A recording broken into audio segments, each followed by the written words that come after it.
Tak, dámy a pánové, vítám vás v Centru architektury a městského plánování. Vítám vás v kempu na, předpokládám, poslední akci roku 2025, takže jsme rádi, že jsme to úspěšně dotáhli do dalšího roku. A vítám vás na další LAN party.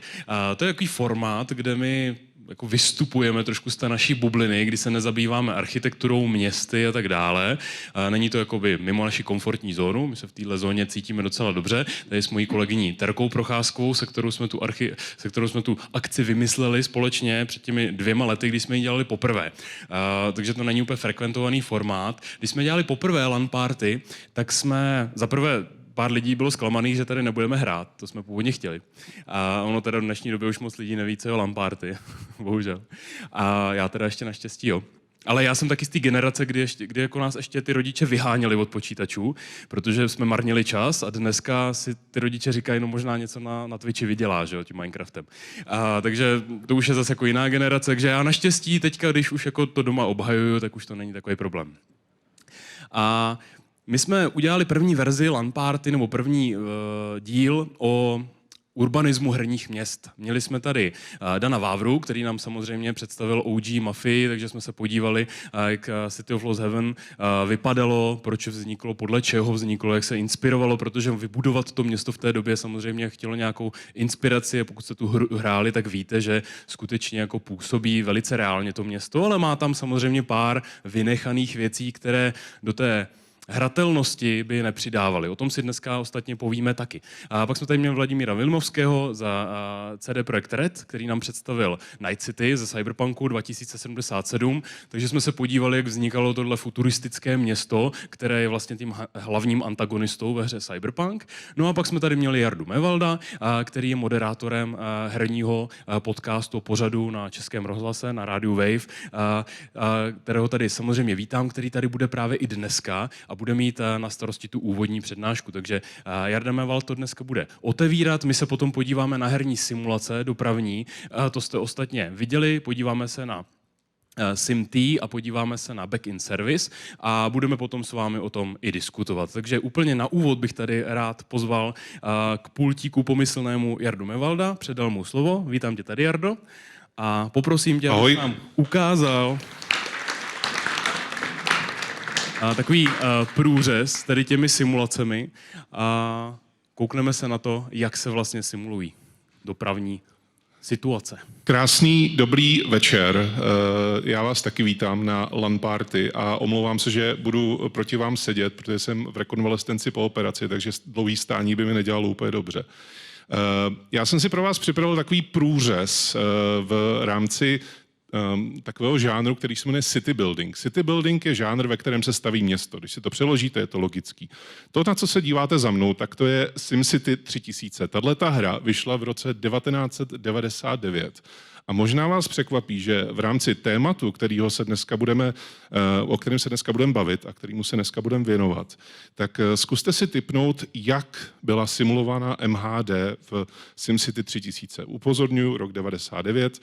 Správná odpověď je absolutně nijak, protože byť se v tom staví město v této hře, tak byste si řekli, tak přece nějaké MHD tam jako být musí. Ono tam jakože je, ale znázorňují ho 3 veličiny. První veličina silnice, druhá veličina metro, třetí veličina letadla a voda. To je veškerý MHD, který v SimCity 3000 naleznete. Pokud byste si tam chtěli postavit nějaký třeba depo tramvají nebo, já nevím, vlak možná můžete, ale ten vlak toho kromě nákladů moc přepravovat nebude. Byť se v tomhletom konkrétním díle se bavíme už o 3. díle série SimCity, což je vlastně ta jedna z nejznámějších jakoby vůbec sérií, ve kterých se staví město, tak ani tady ještě tvůrci neměli dostatečnou míru simulace na to, aby mohli vlastně tam znázornit to město se všemi jeho možnostmi, se všemi jeho vychytávkami. V podstatě se dá říct, že jste si udělali nějakou základní silniční síť. Když jste tam umístili modrou zónu, tak to znamená, že to jsou služby. Když jste tam umístili žlutou zónu, tak to znamená, že tam budou továrny. A když jste tam umístili zelenou zónu, tak to znamená, že tam budou bydlet lidi. A to je všechno.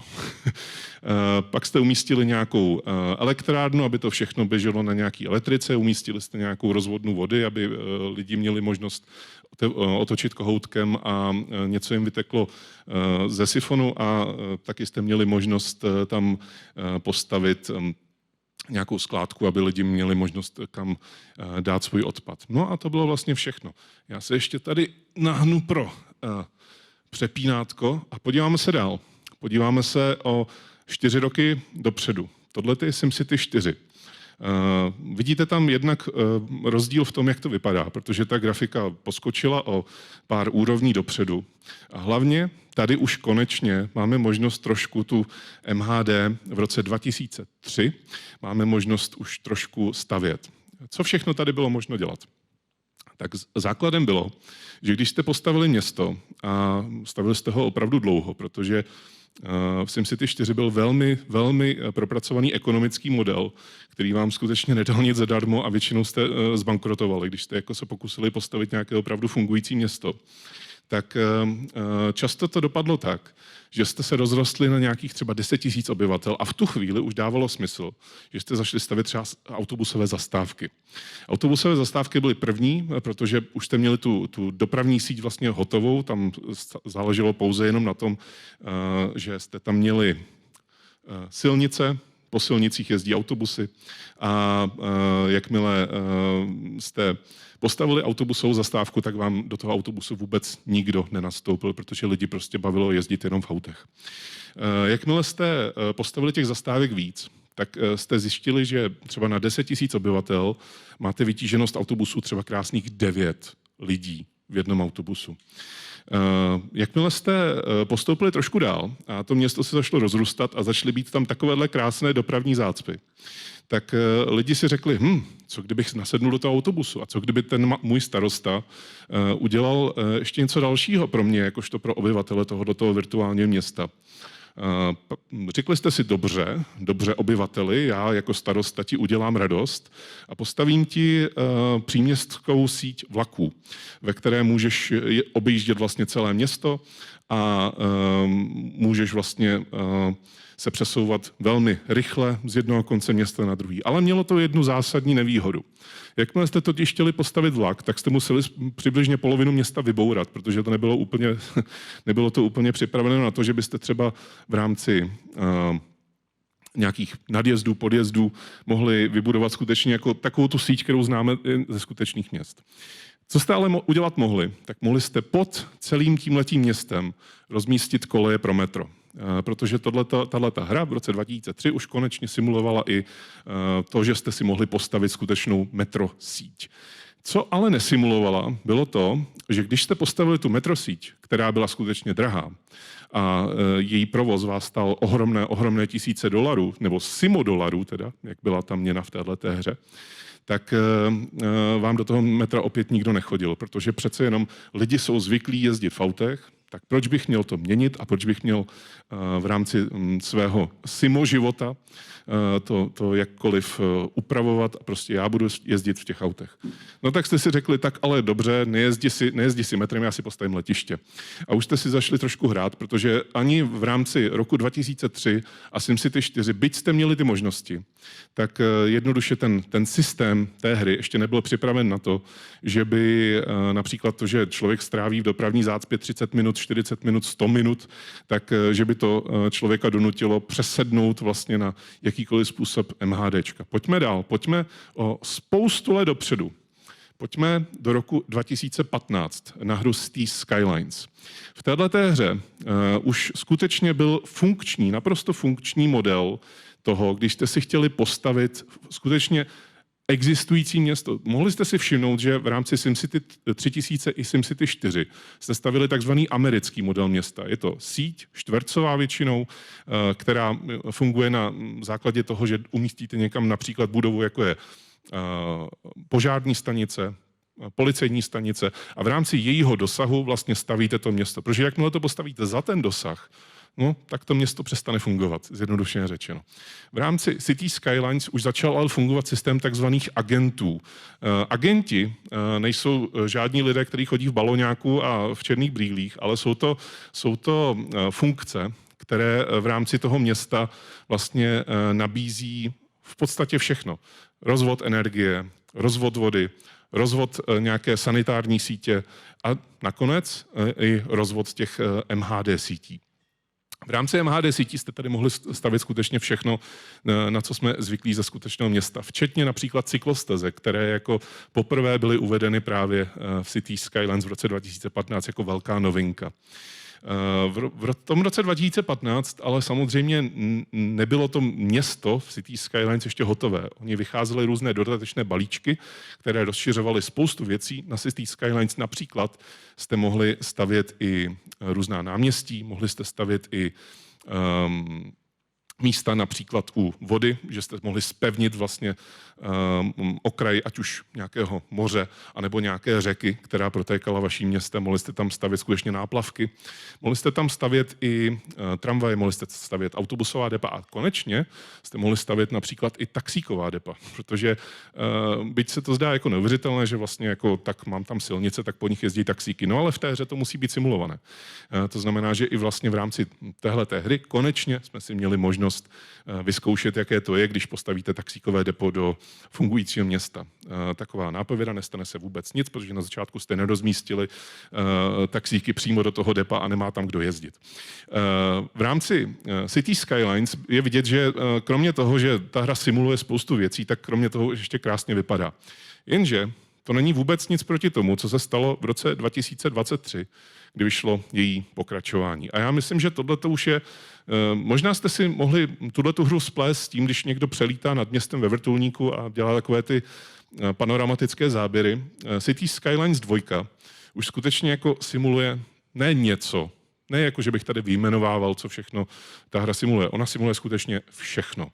V rámci této hry, pokud jako, je tohleto pro vás jako naprostá novinka, nikdy jste nehráli žádnou hru, ve které byste si stavěli městečko, tak pokud na to máte dostatečně silný počítač, protože to, že to nějak hezky vypadá, samozřejmě stojí i nějaký výpočetní výkon, tak v rámci City Skylines toho skutečně nasimulujete hromadu. Pro ilustraci, to, na co se díváte, tak to jsou záběry od člověka, který se skutečně živí tím, že na YouTube nahrává záběry z toho, jak staví tohleto město. Tohle město bylo postaveno za 400 hodin skutečného času. Takže není to tak, že byste si jako k tomu sedli a hnedka byste udělali tohle, to asi ne. Ale pokud tomu dáte ten čas, tak ta hra nabízí tyhle ty možnosti, abyste skutečně tam to město udělali 1:1 a nebyla to jenom jedna cesta, druhá cesta, mezi tím nějaká policejní stanice, tím končím, protože už nevím, co tam dál dát. V rámci City Skylines skutečně jako bylo simulováno toho vše. Na druhou stranu ta hra nevyšla bez problémů, které samozřejmě jí provázely skrz to, že toho simuluje opravdu hodně. Tak když toho simulujete moc, tak najednou do sebe ty systémy začínají narážet a v tu chvíli se tam projevují spousty chyb. Jak říkám, ta hra vyšla už před skoro 3 lety a díky tomu už jsou spousta těch chyb odladěna, upravena a můžete teď už skutečně stavět takhle krásná města, která kromě toho, že si tam můžete udělat krásný most, přes který jezdí strašně moc aut, tak můžete skutečně stavět jako cestičky pro pěší mezi těmi budovami, což nešlo v rámci třeba toho SimCity 3000 nebo SimCity 4. Mohli jste stavět různé například parčíky, které v rámci SimCity 3000 i SimCity 4 byly skutečně jako placky, které jste někam umístili a nemohli jste s nimi dělat už vůbec nic, tak tady jako si navrhnete, že chcete krásnou ulici, u které bude stavět nějaká nadzemka. Ta nadzemka bude se zapouštět do povrchu, tam přejde plynule v metro. Jakmile dojede na konec města, tak se plynule změní ve vlakové depo, do kterého Jenom dojede to metro, z toho vlakového depa odjede už ten samotný vlak třeba do úplně jiného města, které máte v úplně jiném regionu v rámci celého světa, vlastně City Skylines, a je to navzájem propojené. To, co vlastně nešlo v tom roce 99, když jsme tady si ukazovali to SimCity 3000, tak nebylo proto, že by to ty autoři tehdy nechtěli, že by jako neměli zájem udělat jako skutečně složitou simulaci a skutečně hru, která simuluje všechno. Jenom to tehdy, zjednodušeně řečeno, stálo hodně člověkohodin to udělat a ten efekt nikdy nebyl takový, jaký si ty autoři představovali, že by nakonec ta hra měla mít. Tady v tomhletom vlastně posledním vydání takové jako velmi silné city buildingové hry, tak už skutečně jako vidíme, že ta jejich představa byla zmotněna v rámci toho, co může ohromit i vás, a to ani hry nemusíte hrát, ale předpokládám, že je máte rádi, když jste dneska tady. To je ode mě všechno a já předám slovo dalšímu. Děkuju.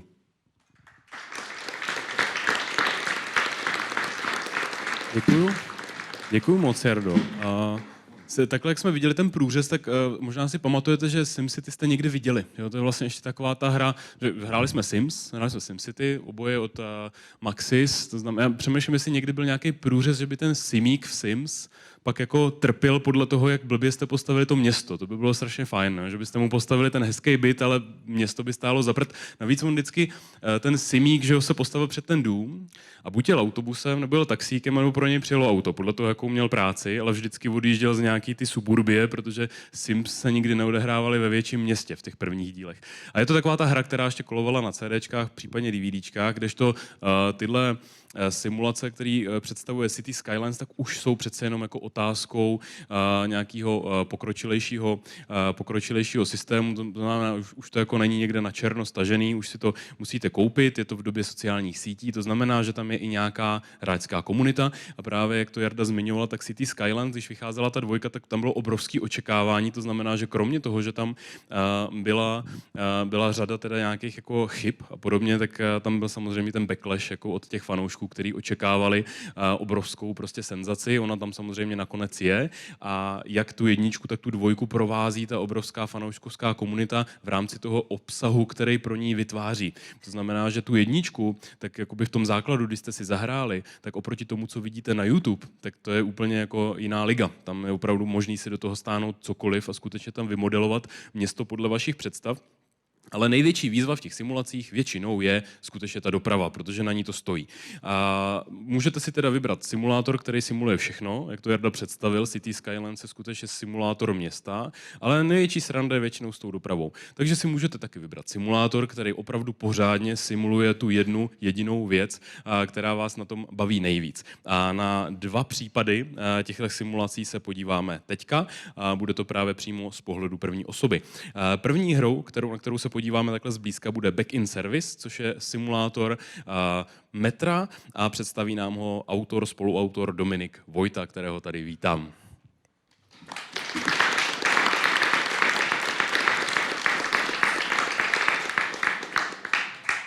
Dobrý večer.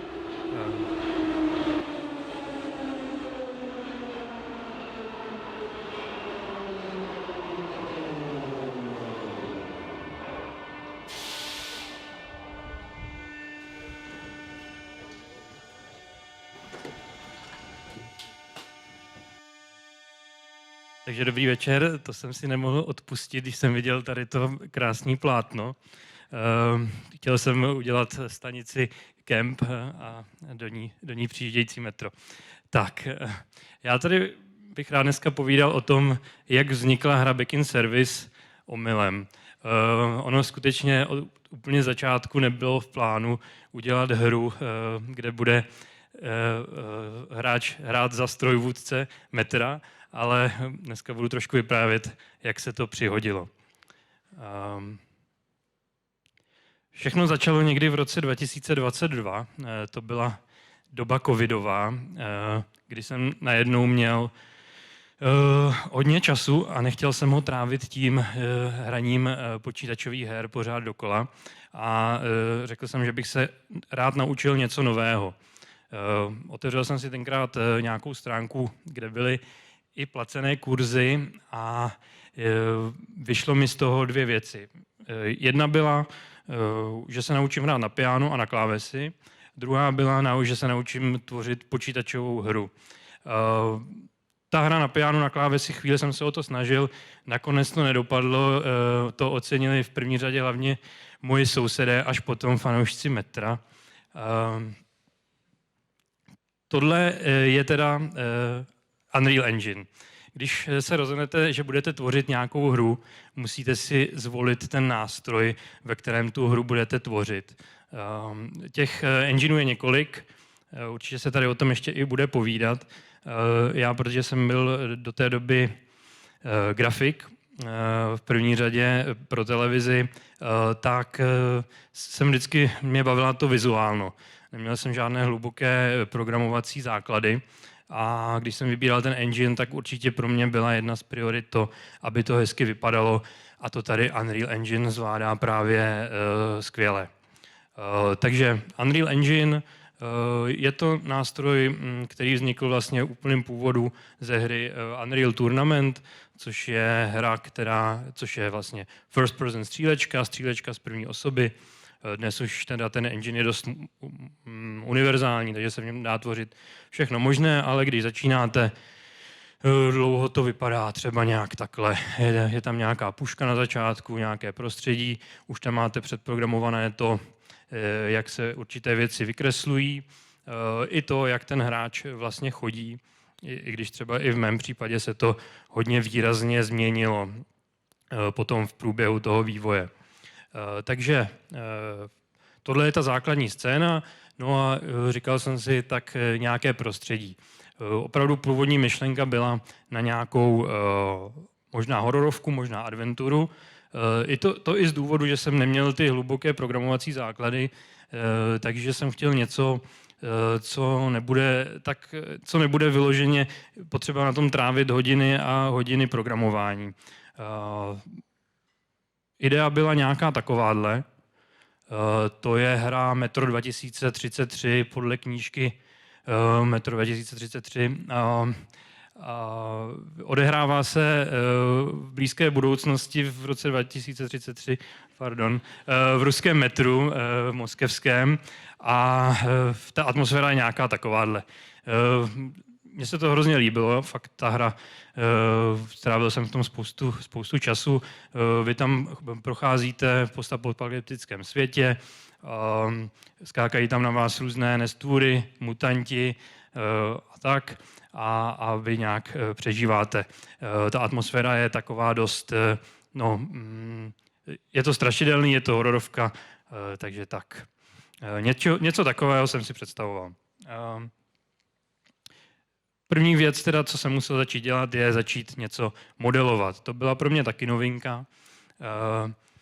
Když hráč začíná modelovat, tak má tohle, je to kostka. Ta kostka je možné do ní nějak řezat, nějaký natahovat, nějaký měnit tvar pomocí nože a podobně. Takže s tímhletím jsem začínal. No a po několika týdnech a měsících, co jsem trávil doma a seděl u počítače, vzniklo nebo něco takového. No. Je to několik roztažených a nasekaných kostek vedle sebe, ale už se v tom dalo chodit, mělo to nějaké kolize, ale pořád to teda nevypadalo zrovna úžasně a hráč dostal do ruky, furt mu tam zůstala tato puška. No. Já jsem v tuhle chvíli neměl úplně představu, protože za prvý jsem v tom strávil fakt jako týdny, měsíce 100% a jako už jsem věděl, že ty moje představy nebudou úplně naplněny. Každopádně pořád tady něco chybělo. Pořád jsem chtěl se učit dál, takže to modelování mě docela chytlo a říkal jsem si, čím tohleto prostředí dotvořit, než tím, že tam přidáme soupravu metra. Představa byla takováhle. Takhle to nějak začalo, takže a takhle to dopadlo. Asi uznáte, že tohle nevypadá moc dobře. Tadyhle vpravo dole je teda ta inspirace, ta předloha. To je původní souprava EČS, první souprava, která u nás v metru jezdila. No a tady je můj výtvor po několika dalších různých měsících, co jsem se snažil.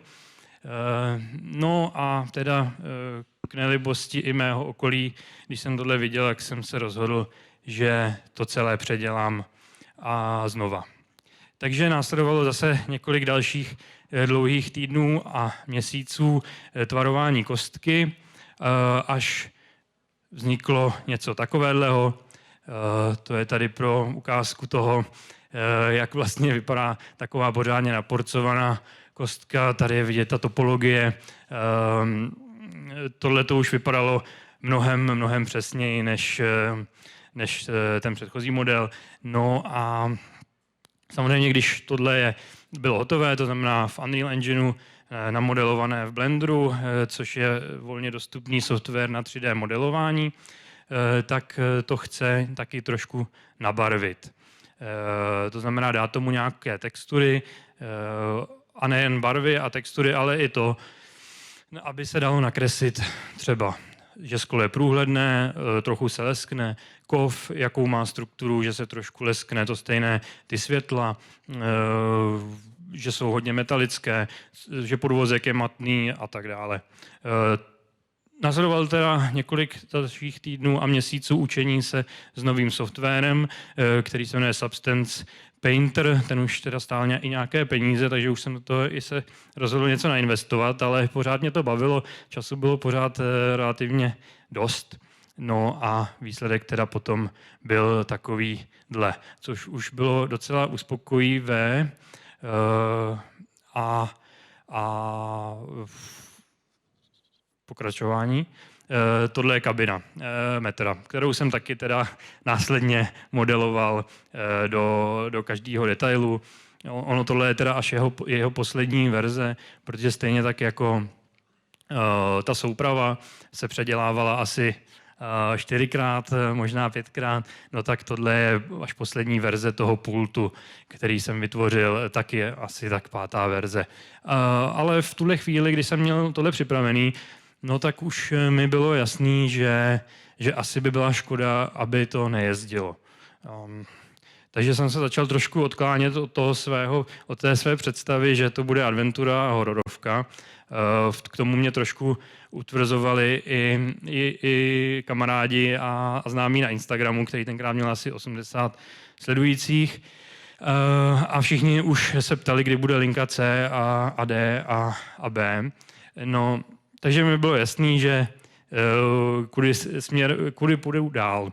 No, samozřejmě v cestě teda bylo ten největší problém, co jsem zmiňoval na začátku, a to je to programování. Já jsem v tom nikdy neměl nějaký hluboký základy, takže jsem se to musel začít učit. Zase další věc úplně od nuly.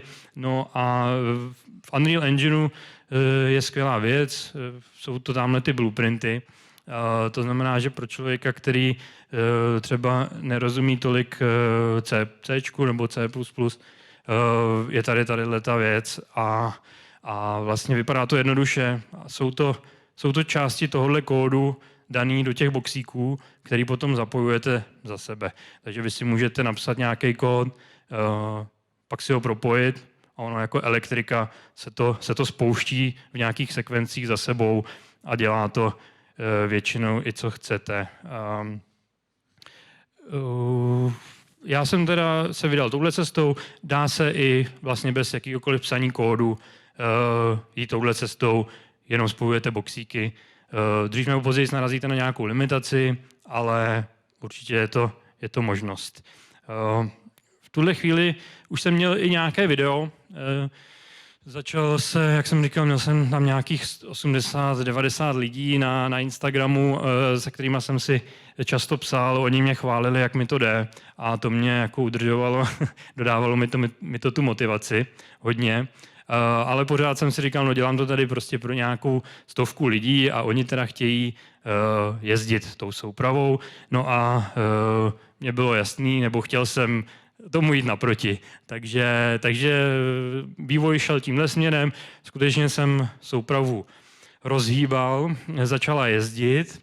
No a vytvořil jsem z toho video. Když jsem vytvořil video, které jsem dal na Instagram, nabíralo to na velké popularitě, ale doba covidová už končila, času bylo málo. Já jsem se vracel ke svým komerčním zakázkám jako grafik, takže jsem potřeboval, no prostě toho času bylo málo.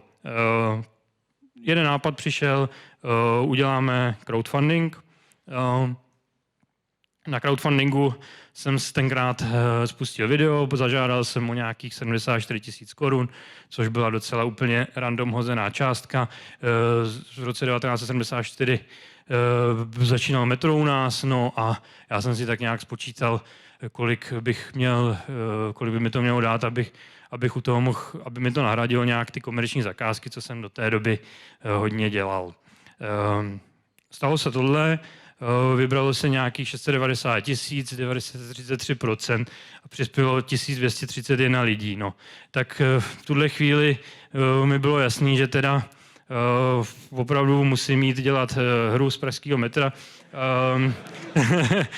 kde bude hráč ovládat soupravu.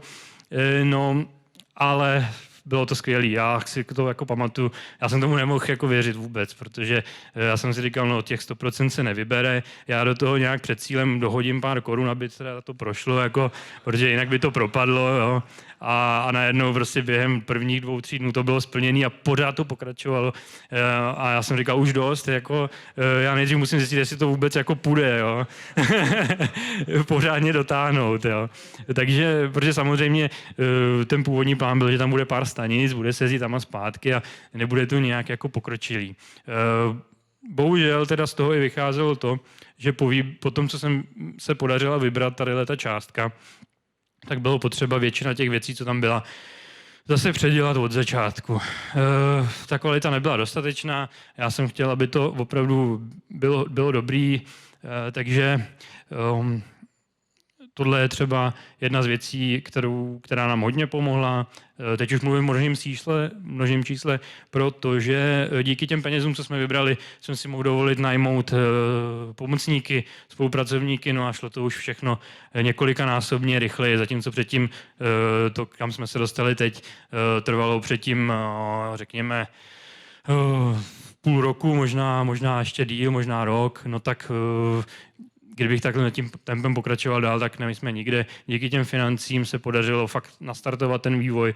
No a proč je tady tohle je přesná síť pražského metra, je to veřejně dostupný zdroj z OpenStreetMaps, myslím. A tohle to mi sloužilo jako podklad pro to, abych celou tu linku tak, jak byla, tak předělal, protože jsem tam měl hrozně prudký třeba oblouky, hodně věcí tam nesedělo úplně přesně a samozřejmě ty hráči nebo ty sledující z toho Instagramu si všímají každého detailu. Takže přišlo na řadu kompletní překopání toho, co tam už bylo. To se povedlo, ale pořád jsme neměli další důležitou věc, a to jsou třeba zvuky. Teďka jak se dostat k soupravě metra? No, já jsem neměl kontakty na nikoho u dopravního podniku, ono to vznikalo opravdu ze začátku docela dost punkově, ale shodou okolností jeden z mých sledujících, se kterým jsem si v průběhu psal a jako fandil mi a já jemu, tak mi napsal, že to není problém, že má u sebe na zahradě vagon metra. Trochu nevěřícně jsme se domluvili na setkání někde kousek v noci za Prahou. Já jsem tam jel s tím, že buď to si natočíme zvuky metra, nebo to je můj poslední den. Ale skutečně jsme vstoupili na pozemek na zamaskovanou do zamaskovaného objektu. On to nerad říká, nebo ukazuje, kde to je, protože už mu to jednou poškodili vandalové. A tam byl vagon, vlastně čelní vůz metra. Takže tam se nám podařilo nahrát si spoustu zvuků, ovládání, panely, tlačítka, když se mačkají, páky, to znamená ty dveře, co jsou uvnitř, zvuk chození po podlaze.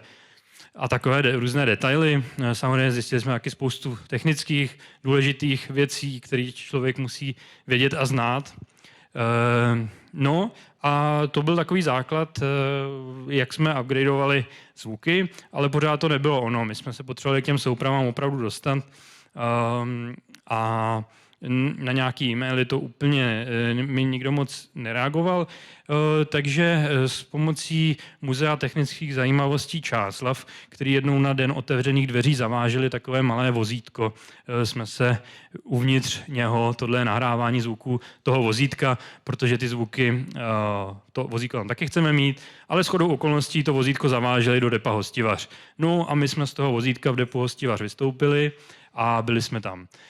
Tohle je to vozítko, ještě není ve hře, ale tady je vidět vlastně, jak dřív pomáhalo při stavbě metra. Je to dieselová mašina, je v tom motor z V3Sky a je docela dost kouří a jezdí na naftu.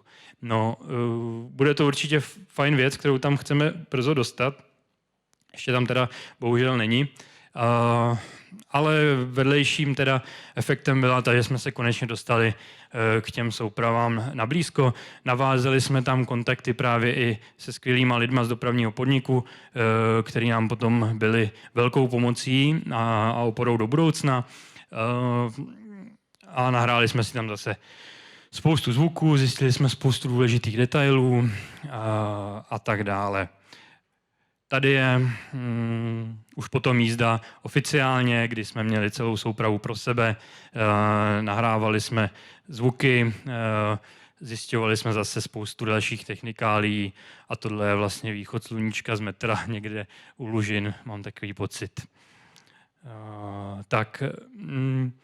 Zvuky bychom měli, chybělo nám tam hlášení. My jsme tam měli nějaký placeholdery ze začátku, ale zase shodou náhod, nebo fakt díky štěstí, že mezi sledujícími i na Instagramu se objevil kluk, který má kontakt na paní Světlanu Lavičkovou, což je hlasatelka, která namlouvala hlášení metra už v roce 1978. To je ona. Paní Lavičková, no a ona nám řekla, že nám pomůže teda a že nám namluví do naší hry to hlášení jejím hlasem, takže jsme měli originál. Ano, nahrávalo se to v autě, bohužel. Ten můj kamarád řekl, že se sejdeme na faře, my jsme si vzali teda nahrávací zařízení, spoustu mikrofonů a tak, ale bohužel každá místnost na té faře měla tak strašně silnou ozvěnu, že nebylo vůbec možné tam nějaké zvuky nahrávat. Paní Lavičková to přijala velice dobře. Říkala, že z dob, kdy pracovala jako redaktorka a hlasatelka, tak to dělali pořád, že v autě měli naučeno, že je nejlepší zvuk. Takže tak, ano, tyto zvuky jsou potom finálně ve hře. Jak jsem říkal, najmul jsem spoustu pomocníků, se kterými jsme pokračovali dál ve vývoji. Tohle už je vznikající souprava, teď už ji máme ve hře, 8171. Věřím, že si ji už asi většina z vás možná pamatuje. Dopravní podnik taky dělá spoustu historických jízd s touhletou soupravou, takže je možné se k ní dostat, svést se v ní. Tahle to byla zase, jak jsem ukazoval na začátku, zase vymodelovaná souprava, tentokrát už naštěstí někým jiným. Udělali jsme k tomu takovýhle plagátek v dobovém stylu, že nová souprava přijíždí, přezdívaná briketa třeba, takže to je ona. To byl jeden z největších požadavků vlastně celé komunity na tom Instagramu, o co nás žádali od úplného začátku, aby v té hře bylo. Takže moje nápady na hororovku a adventuru šly úplně stranou, proto prostě nebyl prostor a vznikalo tohle. Tady je vidět pult ještě zase to jsou opravdu hodiny, stovky hodin práce, kdy podle přesných nějakých podkladů jsme to modelovali, texturovali, hlavně Adam Sloukal, co mi s tím pomáhal. Takže takhle to vypadá, tohle už je ve hře, každý si to může vyzkoušet, s tím zajezdit, i ta kabina je v určitých mezích interaktivní. Tak.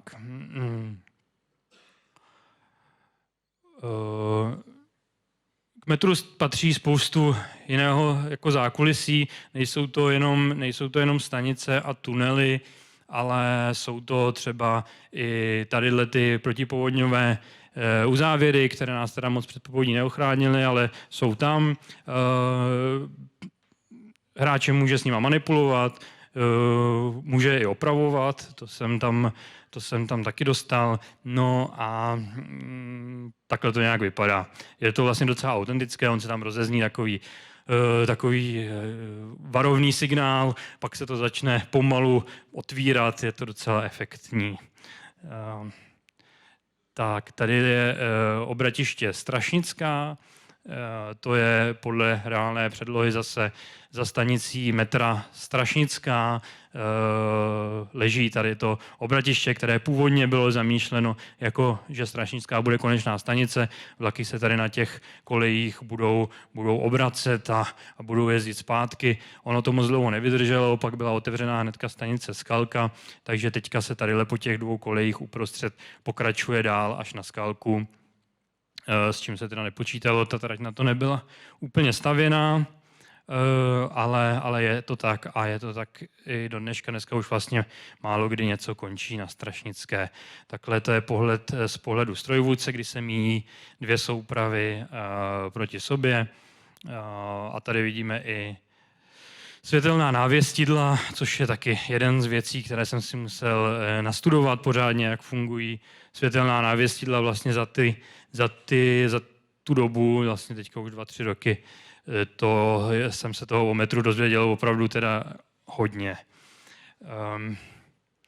Takhle jenom pro ilustraci, každá ta část, co jsme tam viděli vlastně v tom obratišti, je potřeba ji namodelovat, dát jí ty textury, dát jí ty struktury. Zase tamhle je vidět i třeba jak to udělat, aby když hráč jede, tak se neopakovalo pořád to stejné, ale třeba ta variace těch tunelů se mění, variace těch kabelů se mění, takže to působí trošku dynamičtěji. Tady potom je třeba i taková věc jako koleje, někomu by to přišlo jako samozřejmost, ale i to je potřeba vymodelovat do každého detailu. Tady jsou vidět například ty kabely, v těch vede vlakový zabezpečovač, který hlídá strojvedoucí, aby nejezdili moc rychle nebo aby neprojížděli návěsti stůj, což je červená. Takže tak. Nad výhýbkama trávíme strašně moc času, ale daří se. Nedachal jsem si teda ujít trochu té adventury a trochu to odlehčit, protože já sám milovníkem hardkorových simulací úplně nejsem, ale dostal jsem tam tadyhle quest. Je tam několik questů, je tam několik úkolů, které ten hráč musí plnit, nebo nemusí, ale vydělává si za to, získává za to experience, zkušenosti, za ty si potom odemyká různé vylepšení soupravy a tak dále. Tady vidíme zrovna záběr, kdy hráč strojvůdce hledá svého ztraceného kolegu Jardu, který hraje karty se svým kolegou údeřbářem Milanem. Tady ho odhalí, potom se může rozhodnout, jestli ho práskne svému nadřízenému, anebo jestli to nechá v tajnosti, anebo jestli si vezme úplatek a nechá to v tajnosti, anebo jestli si vezme úplatek a práskne ho. Takže je tady svobodná volba výběru. To není všechno, je tady obchod, hráč si tam může kupovat svítilnu, v budoucnosti tam chceme přidat ještě nějaké detaily, nějaké věci, které si může právě za tu vydělanou měnu získat. No, doba z historie komunismu nám nebo trochu pomáhá tomu, že nemusíme modelovat všechno zboží v obchodě. takže tak. to je tak nějak současný stav té hry. Jaká je budoucnost? Tohle je třeba něco, na čem pracujeme teď. Je to z hlaví metra, je to z hlaví depa Hostivař. Je potřeba tam udělat spoustu vyhýbek, spoustu věcí. Je to asi vidět, že tohle je jedna z raných fotografií. Já tady mám i něco pokročilého. To znamená, teď to vypadá nějak takhle. V následujících několika měsících bychom to chtěli zase přidat do hry. Tady jsou odstavy souprav, kde normálně stojí. Tady je to z hlaví vidět. No a tady je potom samozřejmě i trocha zátiší, kde by si hráč mohl odpočinout a pro tohleto použití jsme i udělali vlastní značku piva sazické, zatím virtuální pouze, ale třeba jednou bude i skutečné. No a na závěr, do čeho teďka taky směřuje spousta hodin, je tady ta souprava. Možná jsem s ní spoustu z vás dneska dorazilo, takže to je 8171M, to už je vlastně moderní a současnost. Tak jo, to je vše. Já moc děkuju za pozornost. Děkuju taky tvůrcům hry, kteří jsou tady uvedeni, kteří mi s tou hrou pomáhají. A to je vše.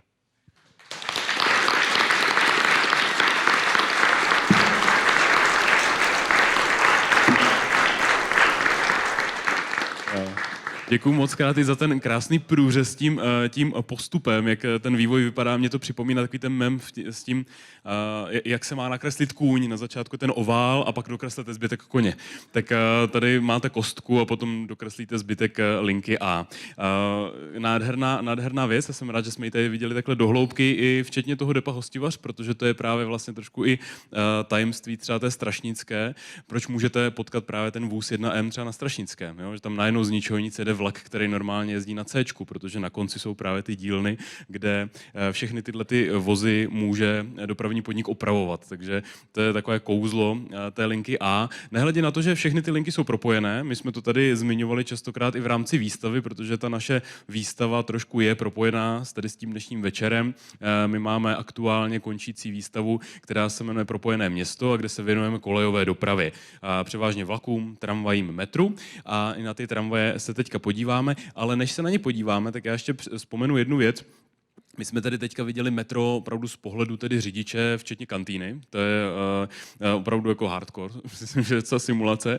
Doufám, že tam budou jako nějaký pochutiny potom za ty úplatky, které si tam můžete vydělat. Nicméně nedávno vyšla věc, my jsme tady chtěli původně mít právě ještě 4. hosta, kterým by byl Colin Miller, který vydal před pár týdny doslova hru, která se jmenuje Subway Builder. Ta způsobila docela jako poprask mezi urbanisty a fanoušky dopravy, třeba na Twitteru a podobně, protože to je opravdu simulace vycházející z reálných dat a na reálných mapách amerických měst. Teď tam byly přidány i města z Velké Británie a můžete si tam stavět skutečně na základě skutečné poptávky po dopravě, po dojížďce síť metra. Vypadá to podobně jako naše výstava. Z nadhledu si tam linkujete metro, můžete hrát buď simulaci, včetně cen pozemků a tak dále, anebo v rámci sandboxu si stavět úplně, co chcete a vyzkoušet si odbavit třeba celý Manhattan. Takže doporučuji, pokud si to budete chtít vyzkoušet. A jak jsem sliboval, teď se podíváme ještě na další kolejovou dopravu, to jsou tramvaje, ale nejenom tramvaje, podíváme se na simulátor, SimT simulátor tramvají, trolejbusů, ale i autobusů a představí nám ho autor Tomáš Fajna, kterého tady vítám.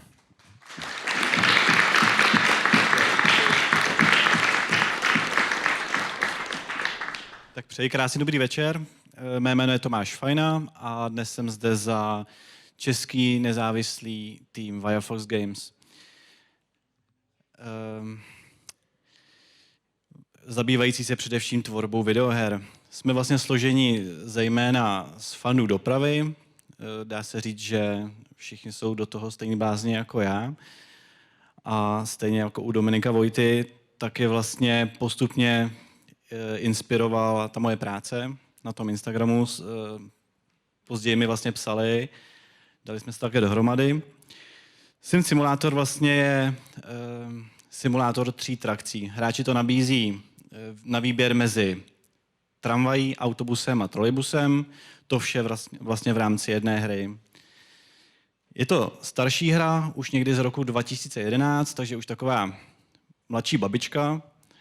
A v souvislosti s tím vlastně, na čem je ta hra vyvíjena, na čem je založena, tak nenabízí žádný dechberoucí grafický zážitek, ale i přesto si našla k hráčům svoji cestu a ti oceňují vlastně takovou její jednoduchou vizuální stránku. Naší snahou je, aby ta hra působila na hráče pozitivně, harmonicky, veselé, neměl z toho hráč deprese z té grafiky, aby to bylo barevný a celkově ten hráč z toho odnesl takový pozitivní pocit. V tom roce 2011, vlastně, kdy já jsem, tady ještě potom ukážu nějaké ukázky z té hry, v tom roce 2011, kdy já jsem vlastně neměl žádné zkušenosti s vývojem her, pracoval jsem jako kóder a programátor webových stránek pro jednu plzeňskou firmu a jediné, co mě jakoby v té době naplňovalo, tak byla tvorba online her v PHP jazyce. Ale pořád mě to vlastně táhlo jakoby k počítačovým hrám a díky té znalosti toho PHP jazyka, tak jsem se snadno zorientoval i v C#. A právě C# je vlastně programovací jazyk, který se používá v XNA Frameworku. XNA Framework je od Microsoftu, byl vlastně vytvořen pro snadnou tvorbu 2D a 3D her, ale už někdy v roce 2013 nebo 2014 tak poslal Microsoft XNAčko k ledu. Bohužel bylo to někdy 3 roky poté, co já jsem v tom vlastně začal ty hry tvořit. A asi chápete, že to nebylo úplně ideální tvořit hru v něčem, co není podporované, dále aktualizované. Naštěstí přišli jiní vývojáři a ty vytvořili Monogame. Ten je vlastně založen na XNAčku, plně ho nahrazuje a stal se jeho plnohodnotným nástupcem. A právě na tom Monogame frameworku tak je dneska ten SIMT vyvíjen. Ten Monogame vlastně vůbec se nepodobá jakoby engineům, jako je třeba ten Unreal a podobně. Je to pouze taková šlupka, kdy vy vlastně na tom vývojáři je, aby si vytvořil všechno sám. Od grafiky, fyziky, optimalizace, až například po síťovou hru, kdy vlastně jakoby hráči hrajou a vidí se v té hře. Není to ideální, protože v dnešní době samozřejmě ty moderní enginy už vám tady to všechno nabízí, ale k tomu se ještě potom vrátím později, až budu mluvit o tom, co máme v plánu do budoucna. Ještě bych se rád zaměřil na téma toho, jak jsou ty simulátory vlastně vnímány. Když občas čtu komentáře na Facebooku, například pod Eurotrack simulátorem nebo různých magazínů, tak se tam objevují komentáře, že vlastně je to oblast, která vlastně nemůže nikoho bavit. Myslím to i v reálu. Jezdíte pořád do kolečka, mačkáte čudlík na dveře, páku dopředu, dozadu. Za mě teda opak je pravdou. Důkazem jsem toho i já sám a i další členové našeho týmu, kteří jsme se stali skutečnými řidiči, ať už autobusu, trolejbusu nebo tramvaje. A je to vlastně pro vývoj simulátoru absolutně k nezaplacení dostat se do toho reálného provozu. Bereme si z toho zkušenosti, kontakty, informace a tím vlastně, že se pohybujeme u těch vozů, tak i máme vlastně jakoby neomezený přístup k fotodokumentaci.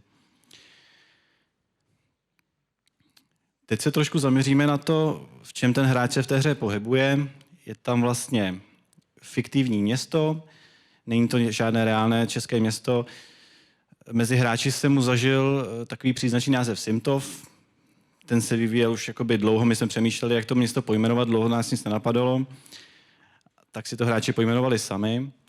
A tady můžeme vidět vlastně aktuální mapu toho města.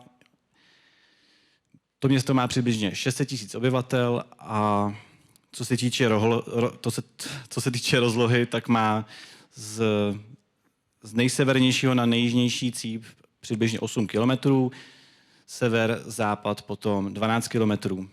Neberte to tak, že to má rozlohu přes nějakých 90 kilometrů, že máme zastavenou celou oblast. Vlastně máme zastavenou oblast pouze kolem těch linek, kde ten hráč jede. To město vlastně protínají desítky rozmanitých linek. Tady vám ukážu aktuální schéma, které tam ve hře máme. Každá ta linka je originální, nabízí hráči něco jiného.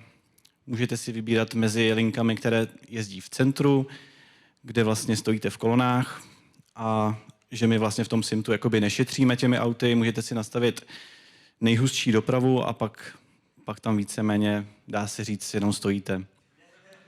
Což jakoby samozřejmě hráči oceňují, protože když dochází k takhle k těm situacím jakoby kolony a podobně, tak vznikají zpoždění a třeba mě osobně to baví. Já rád v reálu jezdím zpožděnej, třeba 2 minutky, nemusím sledovat ten jízdní řád a tak nějakým způsobem mi to vyhovuje udržovat se v takovém tom tlaku. A pak máme linky, vlastně, které obsluhují aglomerace, sídliště, nákupní zóny nebo průmyslové zóny. A třetí skupina těch linek, tak, a to je obecně má jakoby neoblíbenější, tak jsou linky, které vyjíždějí úplně mimo centrum, příměstské linky a obsluhují vlastně okolí, venkov a vesnice. My při té stavbě té mapy hodně dbáme také na urbanismus, to především teda jakoby v posledních letech, kdy my tu mapu vlastně celou přestavujeme do nové podoby a zaměřujeme se na jakoby promyšlené a realistické uspořádání toho městského prostoru. Také členění města na základní celky nebo tu infrastrukturu, aby vlastně aby byly propojené ty obytné celky s těma pracovníma celkama. Když tu mapu vlastně přestavujeme, tak se zaměřujeme i na ty silnice, aby jsme neměli sídliště třeba s 10 000 obyvateli a vedla tam jenom 1 dvoupruhová silnice. Takže na to vlastně všechno bereme ohled a v neposlední řadě, a to je důležité, tak dbáme i na čitelnost prostředí pro hráče. Aby ten hráč, který tam vlastně projíždí tou mapou, aby to na ní působilo autenticky, realisticky a měl z toho pocit, že vlastně se pohybuje v nějakém skutečném českém městě. Přestože to je vlastně fiktivní město, tak se často inspirujeme i reálnými lokacemi. Určitě tady poznáte pražskou trať na Barrandov. Není to, že bychom dělali vlastně kompletní kopii toho, jak to vypadá v reálu. Vždycky si vytáhneme jenom to nejzajímavější a to do té hry nějakým způsobem zaneseme. Tady například máme ukázku z Brna, konkrétně vyústění smyčky v Modřicích. Tady opět jiný pohled. A kromě těch reálných lokací, tak děláme třeba i individuální budovy. Tady pro ukázku například budova Plzeňského muzea, anebo mnozí z vás tady určitě poznají i Strašnickou halu vozovny.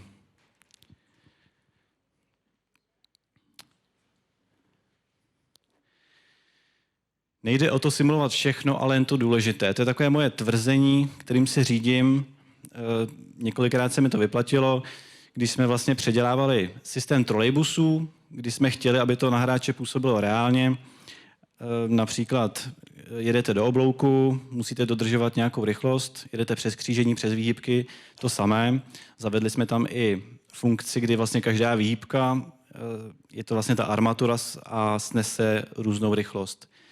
To se projevilo časem jako takové pro určitou skupinu hráčů problematické. Když si představíte, že vlastně 4krát vám to třeba spadne během té jízdy na té jedné lince, začnete být frustrovaný. Takže chci říct, že vlastně ne vždy je nejlepší dodržovat to, jak to funguje v reálu a přenést to do té hry.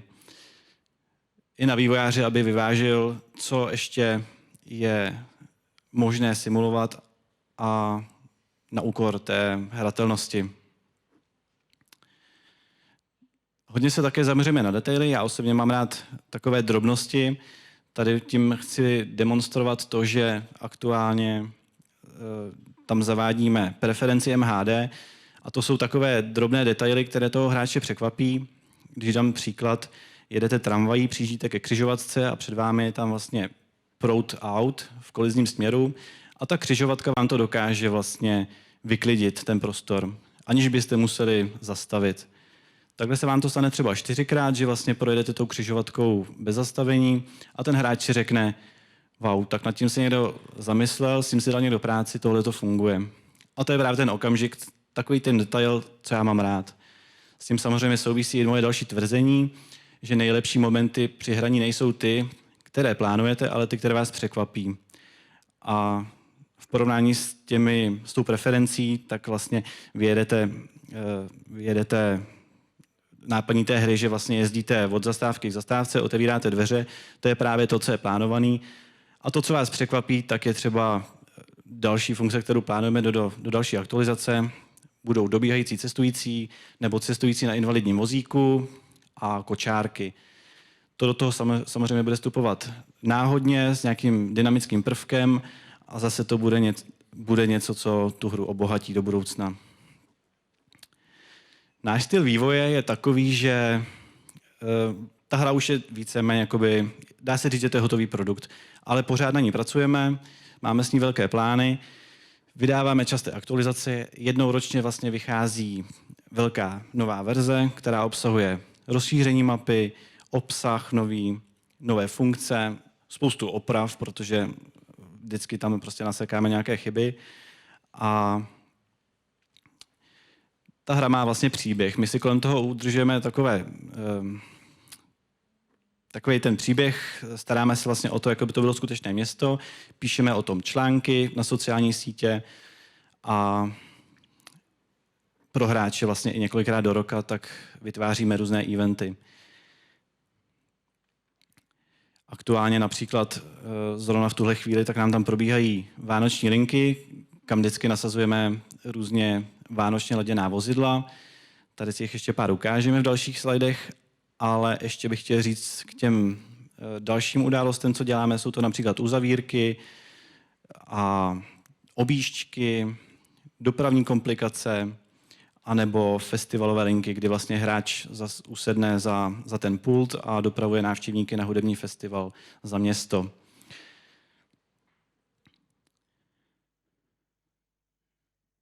Tady ještě nějak ukázka dalších těch vánočních vozidel, které tam teďka aktuálně máme.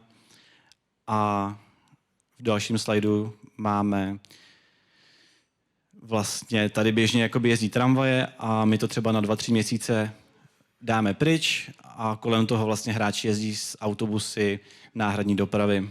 Za ty 2-3 měsíce to zase vrátíme a necháme tam třeba nový asfalt jako památku toho, že to tam opravdu v minulosti bylo v rekonstrukci. A tady tím způsobem vlastně ta hra žije. No a co do budoucna? Ještě tady bych vám další moje tvrzení, poslední už. Je to, že nejtěžší na vývoji není napsat kód, ale říct si, tohle tam nebude. My jsme samozřejmě od začátku slibovali hráčům hru více hráčů, ale samozřejmě postupem času jsme zjistili, že ten monogame framework není na to úplně ideální. Museli bychom si to všechno programovat sami a to je časově náročný, nemám s tím úplně zkušenosti, takže nejtěžší prostě na tom je říct hráčům, omlouvám se, ale tohle tam nebude. Platí to, i když nám třeba píšou, protože jsme s hráči v úzkém kontaktu, vždycky rádi vyslyšíme jejich přání, já si to zapisuji, co se objevuje nejčastěji, co by si ty hráči přáli tam mít a vím, že je prostě těžký jim napsat, že to, co si přejou, tak nemůžeme přidat z nějakého důvodu. No a teďka teda konečně co do budoucna. V souvislosti s tím vlastně, že ten monogame framework není úplně ideální pro tvorbu otevřené 3D hry, tak budeme přecházet na jiný engine. Pravděpodobně to bude Simt 2. V tuhle chvíli samozřejmě ještě nemáme nic konkrétního, jsou to jenom plány do budoucna, ale je jisté, že změníme jak engine, tak vylepšíme grafickou stránku, bude spousta nového obsahu, nová vozidla a také vylepšená fyzika. Do budoucna to samozřejmě pak umožní i přidat tu hru více hráčů. ten multiplayer vlastně je taková naše finální meta, které bychom chtěli dosáhnout, aby se ty hráči vlastně v té hře viděli, mohli na sebe i třeba mávnout, bliknout a takový můj třeba sen, aby i ty cestující přestupovali mezi těmi spoji těch hráčů. Závěrem bych vám chtěl říct, nevím, kdo z vás tady už třeba Sims zkoušel, pokud máte na to chuť, nebo v minulosti jste ho už zkoušeli a chtěli byste se k němu vrátit, tak vám nabízím po konci přednášky, když mě zastihnete, tak máme tady pro vás kupony na hru zdarma, tak stačí potom jenom stáhnout hru a aktivovat. Tolik asi ode mě teda vše. Děkuji za pozornost a zase příště. Naschledanou.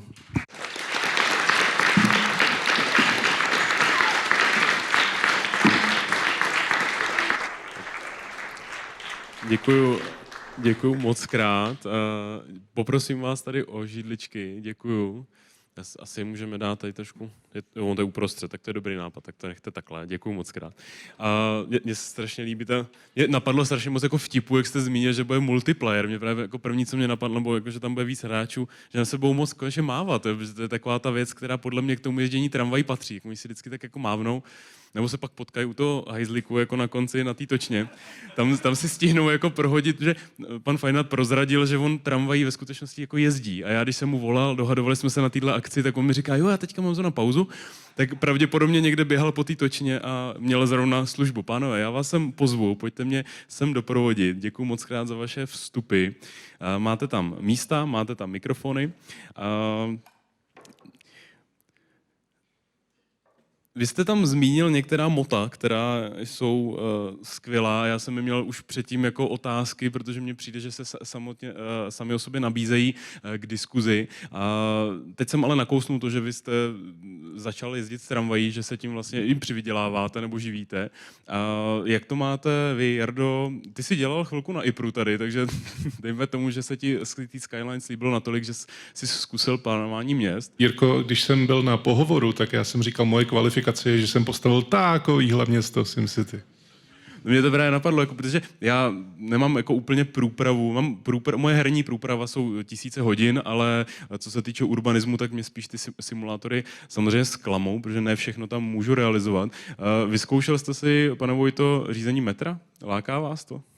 Bohužel, k tomu jsem zatím mě k tomu nikdo nepustil, takže... Vy jste se v té prezentaci tvářil, že vás k tomu jako nechtějí úplně pustit. Jako svezl jsem se v kabině, ale vyloženě jsem měl psaný ty postupy a všechno, to jsem se musel naučit samozřejmě, ale jako bohužel to není tak jednoduchý, no. A co se týče jak tramvají, tak metra, tak tam byste to naznačili, je to fanouškovská komunita nejenom jako ta herní, ale skutečně ta reálná. Jo? Já nebudu říkat slovo šotouš, protože pro mě by to platilo taky. Já to slovo neberu jako hanlivé.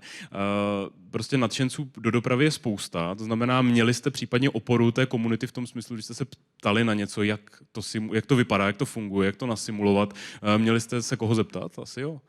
Ano, přesně tak. Vlastně to byla ten hlavní zdroj těch informací a byl to náš komunitní Discord, kde se sami lidi mi píšou nebo hlásí, když třeba se nám něco nepovede, nebo i sami chtějí nám pomoct něco vylepšit, tak tam získávám všechny informace, většinu teda informací o tom, jak to funguje ve skutečnosti. No. V případě vaší hry bylo po čem sáhnout, koho se zeptat? Musím říct, že ta komunita těch hráčů je úplně neskutečná a jsem za to rád, jaký máme hráče kolem sebe. A ano, jsou velice aktivní v tom poskytnout ty informace a jak třeba například Dominik měl ve své přednášce o tom, že nabídli vlastně kontakt na tu hlasatelku, tak my jsme to měli úplně stejně a takhle to vlastně máme ve všem. Získali jsme spoustu kontaktů díky těm hráčům a dá se říct, že vlastně i díky tomu já například řídím v reálu tu tramvaj. Takže ano, hráči dokážou neskutečný zázraky a díky bohu za to.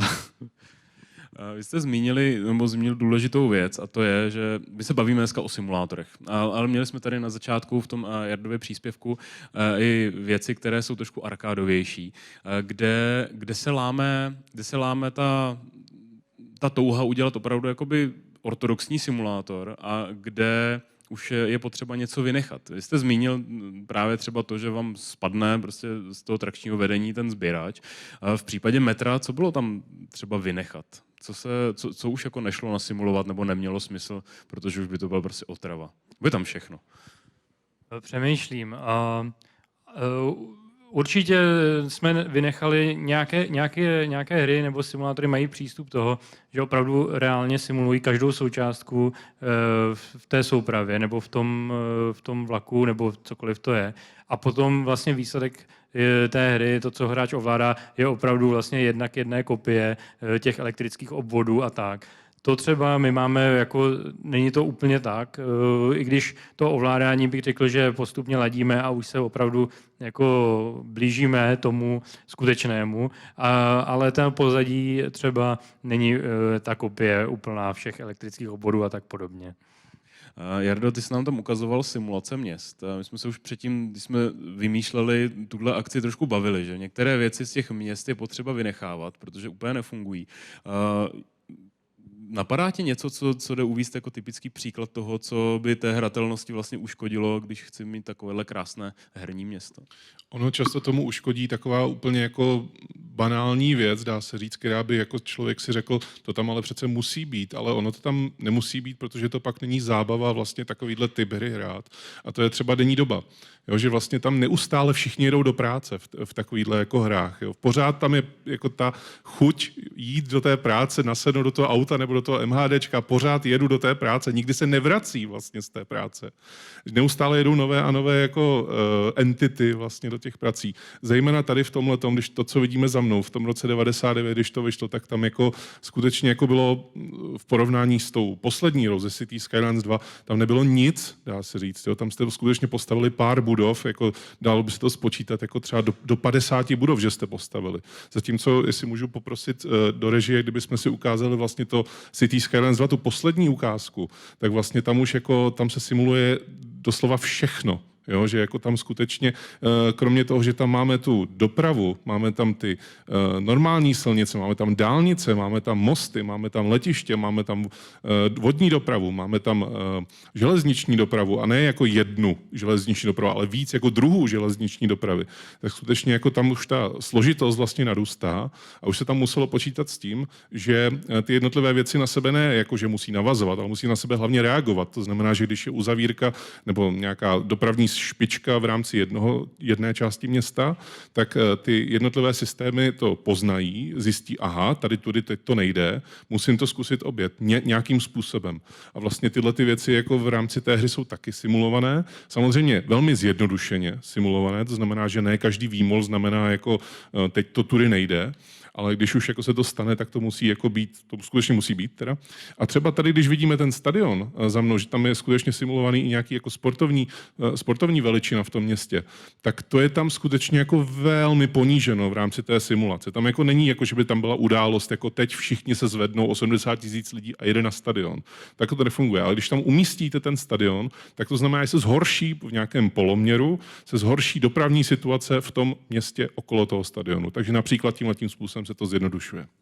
A to je vlastně v těch hrách typu City Skylines, kde vy jste to tam viděli, když tam měl Jarda tu ukázku těch zón, protože v Americe se používá to zónování, skutečně má, tady se bydlí, tady se pracuje a všichni přijeďte. Což samozřejmě v reálném urbanismu úplně by nefungovalo, protože víte, že někdo u vás doma taky pracuje v sousedství a vy zase jedete někam, kde někdo jiný bydlí. Takže City Skylines nebo v těch některých jiných simulátorech se tohle už trošku děje, ale když vzpomenu tu LAN party minulou, kde jsme řešili urbanismus herních měst, tak tam je potřeba některým věcem trošku pomáhat, aby se v nich něco dělo. Grand Theft Auto, tak vy potřebujete mít vždycky nějaký auto, který ukradnete. A je úplně jedno, že jste někde jako na konci města, kde už by normálně nikdo jako v tu denní dobu nejezdil. Tam pořád všichni pořád jezdí. A když to auto sledujete, tak ono pořád někam jako jede, protože potřebuje někam dojet. Takže tam se tomu tady tím způsobem pomáhá. V těch dalších hrách, které jsme tam, je Mafia, taky tam je vlastně poměrně málo těch míst, kde lidé reálně bydlí. Ale pořád všichni všude jezdí autem i v té době. Takže se tam tomu takhle pomáhá. V případě těch simulátorů dopravy musíte tam nějakým způsobem řešit v případě metra generování těch cestujících nebo nějaké dávkování cestujících na stanicích. Určitě.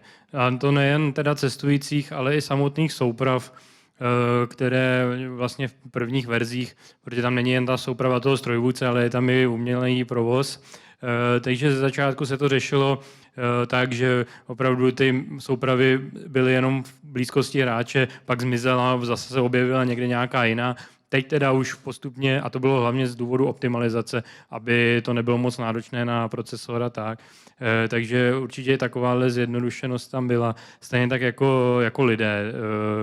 Oni prostě se objeví nahoře, přijdou do metra, nasednou si a vlastně je jim i docela jedno, kam jedou. Pak prostě jim přijde signál vystup a oni teda vystoupí.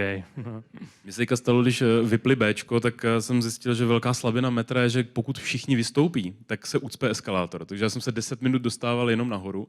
A jsou tam i nějaké mimořádnosti v rámci simulace? No, hráč si může vytvořit nějakou mimořádnost sám, že si třeba zkrátí tu svoji cestu a nastaví si nějakou neobvyklou konečnou. Je tam po té trase spoustu vlastně jako i v realitě spojek, kde se dá ta souprava otočit a tak, pak se spustí speciální hlášení, že vlak končí někde jinde, tak. Ale zatím vlastně to, že by to mělo dopad na lidi, jako samozřejmě oni si vystoupí, ale chceme tam v budoucnosti právě přidat. I možnost bude třeba fotbalový turnaj a tak dále, bude těch lidí najednou hrozně moc, ale ono přesně to přináší zase hromadu programování, protože čím víc lidí na té obrazovce najednou je, tím větší záhul to je pro ten procesor, takže i v tomhletom se musíme pohybovat v těchto mantinelech. No. To je, no přesně tyhle ty mimořádnosti, kdy všichni víme, jak to vypadá, když je v O2 aréně koncert, tak čekáte na metro ani, ale zase třeba v New Yorku je tohle úplně normální ráno, jo? Čekáte na metro, ono přijíždí a pořád je plné a plné. Pak mě napadá ještě v rámci simulátoru vašeho, tam vy jste zmiňovali ten urbanismus, to znamená, že přemýšlíte nad tím, jak to město kolem vypadá, jak je strukturované, ale tak je tam ta automobilová doprava, která samozřejmě v metru roli úplně nehraje. Co ji generuje, kde se objevuje v rámci toho 600 města? 600 000, pardon. No, tak původní plány byly tak, že vlastně to bude mít vliv, že každé auto vlastně bude mít svůj cíl. Když se vygeneruje třeba na sídlišti to auto, tak bude mít cíl, že pojede do nějaké průmyslové zóny nebo obchodního centra. Ale samozřejmě vzhledem k programování, náročnosti programování takové funkce, tak to v tuhle chvíli funguje tak, že vlastně jsou body, kde se ta auta generují a každý ten bod tak má nastaveno číslo od 1 do 10, kdy čím nižší číslo, tím více se na tom bodě vygeneruje aut. Takže pokud stavíme třeba 4pruhovou komunikaci, nějakou jakoby výpadovku třeba z města, tak je tam nižší číslo, to znamená, že se tam generuje více aut. A pokud je to nějaká vesnická cesta, kde prostě ústí ulice třeba z nějaké obytné zóny, tak je tam třeba 9, to znamená, že to auto se tam vygeneruje, dejme tomu třeba jednou za 5 minut. Vstupuje do toho potom ještě čas, denní doba a ta auta potom vlastně mizí. Jsou tam různé ještě křižovatky těch aut samozřejmě, takže ta auta odbočují, v tuhle chvíli odbočují náhodně, prostě pokud bychom tam měli kolečko, tak jezdí do kolečka. A možná proto tam taky vznikají ty kolony v tom centru, ale vlastně ty auta potom končí na takzvaných červených bodech, co vlastně označujeme v editoru, a tam vlastně zmizí z mapy. Takže ještě bychom do budoucna třeba chtěli, aby se ta auta objevovala i třeba v kolem hráče, protože pokud je hráč v místě, kde vlastně jsou ty body, kde se ta auta generují, je jich tam málo, tak potom to má vliv i na množství té dopravy, že ačkoliv vlastně je tam třeba 4pruhová komunikace, tak těch aut tam je málo, protože kolem toho hráče, třeba v okruhu toho kilometru, tak se nenachází žádný body, kde by se ty auta generovaly. Děkuji. Já se zeptám na další otázku, ale hnedka po ní budete mít prostor vy, takže si rozmyslete, kdo budete chtít se na něco zeptat a kolega nebo kolegyně k vám přiběhnou s mikrofonem a budete se moct zeptat na něco, co vás zajímá. Já se zeptám na věc, to mě zajímá od tebe, Jardo, protože my jsme tady naznačili, že není možné všechno nasimulovat. A máme hry, které jsou víc jako arkádové, víc prostě nás nutí získávat body, máme tam víc questů, pak máme hry, kde jsme v nějakém volném světě, můžeme si tam dělat, co chceme. A tady se snažíme simulovat nějakou reálnou věc, ale zároveň chceme přitahovat hráče. Nebo co mají k dispozici herní vývojáři, aby si trošku pomohli jako k širší fanouškovské základně nebo k základně hráčů, aby ta hra byla dostupná, ale zároveň, aby jako uchovávali tu věrohodnost pro ty skalní fanoušky. Jako jak se určuje tato věc, protože ne všechny hry se pohybují v této problematice, některé jsou skutečně dělány jenom to, aby nám zásobovali dopaminem a opravdu nám jako poskytli hromadu zábavy, ale v případě, že chci něco trošku nasimulovat, tak kde je ten ukazatel toho, kdy už musím ubrat, anebo naopak dát víc zábavy? Úplně ta nejjednodušší a nejkratší odpověď je ta, že si určíš, pro koho vlastně tu hru děláš. Tady oba dva tvůrci vlastně si určili velmi jasně na začátku, pro koho to vlastně je. A podle toho pak pracovali vlastně s tou hrou jako takovou. Když se podíváme za mě na tu hru City Skylines, to je hra, ve které můžeš strávit strašně moc času, ale nesimuluje to všechno. Na druhou stranu, když se podíváš na YouTube, kde existuje kanál City Planner Plays, tak on hraje tuto hru a vlastně upozorňuje tam na chyby v úvozovkách nebo jako věci, které ta hra nesimuluje, ale říká zároveň, proč je nesimuluje, protože zjednodušeně řečeno, ta hra se pohybuje v jistém bezčasí. Zatímco to město, to skutečné město, když ho nějaký jako člověk, co plánuje města, nějaký urbanista, prostě jako řekne, OK, tady bude nějaká silnice, po které se bude jezdit a bude tam jezdit hodně aut, tak bude 4proudá nebo 8proudá prostě. Tadyhle v rámci toho tam není jako ta poptávka vlastně nějakým způsobem fluktuující. Tam pořád jako jedou nějaký auta. A kolik jich tam je, to určuje to, jak moc zasekáš ty silnice okolo. Takže vlastně v rámci tohoto si určíš OK, tak to dělám pro člověka, který nerozumí tomu, jak se staví město, ale baví ho stavět město. A v tu chvíli tam jako si řekneš, tohle tam nepotřebuju, tohle tam nepotřebuju, ale potřebuju za prvý, aby to bylo hezký, potřebuju za druhý, aby to bylo strašně jednoduché na ovládání a za třetí potřebuju, aby ta simulace byla uvěřitelná do té míry, že si řekneš, jo, takhle to asi není, ale mohlo by. A v případě, že chceš hromady dopaminu, tak prostě vyměníš klíč za... Když chceš hromady dopaminu, tak si tam nasimuluješ takzvané disasters a můžeš si tam říct, já chci, aby na tohleto město zaútočila Godzilla. Přesně tak, vyměníš klíč za nějakou tu krochnu a můžeš tam běhat v metru 2033, aby tam byl dopamin v nějakém questu. Tak čas na vaše dotazy. Kdo se chcete na něco zeptat, kdo chcete přispět do diskuze? Já jsem si přiznám, že jsem si nevzal brejle, tamhle vidím dotaz, výborně. Tak poprosím předat mikrofon. Dobrý den, vítám vás v kempu. Dobrý den, děkuju. Já se chci zeptat ohledně metra, toho simulátoru konkrétně. Jestli vás osobně jako předtím, než jste začal tvořit vlastně simulátor, nějak zajímalo specificky metro, nebo jenom skrz to vlastně metro 2033 jste jakoby omylem přišel k našemu metru. Jsem třeba taky velká faninka knižní série metra 2033, takže mě těší ten zájem, ale jestli jste vlastně to propojení našel pouze skrz to, nebo jestli jste měl i nějaký předtím zájem o dopravní prostředky ve formě toho metra. Děkuju.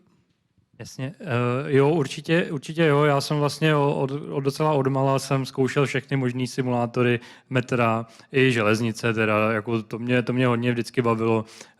A když jsem vybíral to prostředí, tak ta atmosféra toho metra se mnou nějak nesla. Já jako narozený v Praze, kdykoliv jsem potřeboval někam vždycky vyrazit nebo jet, tak to znamenalo vlézt do podzemí a někam jet, takže se to se mnou nějak nese.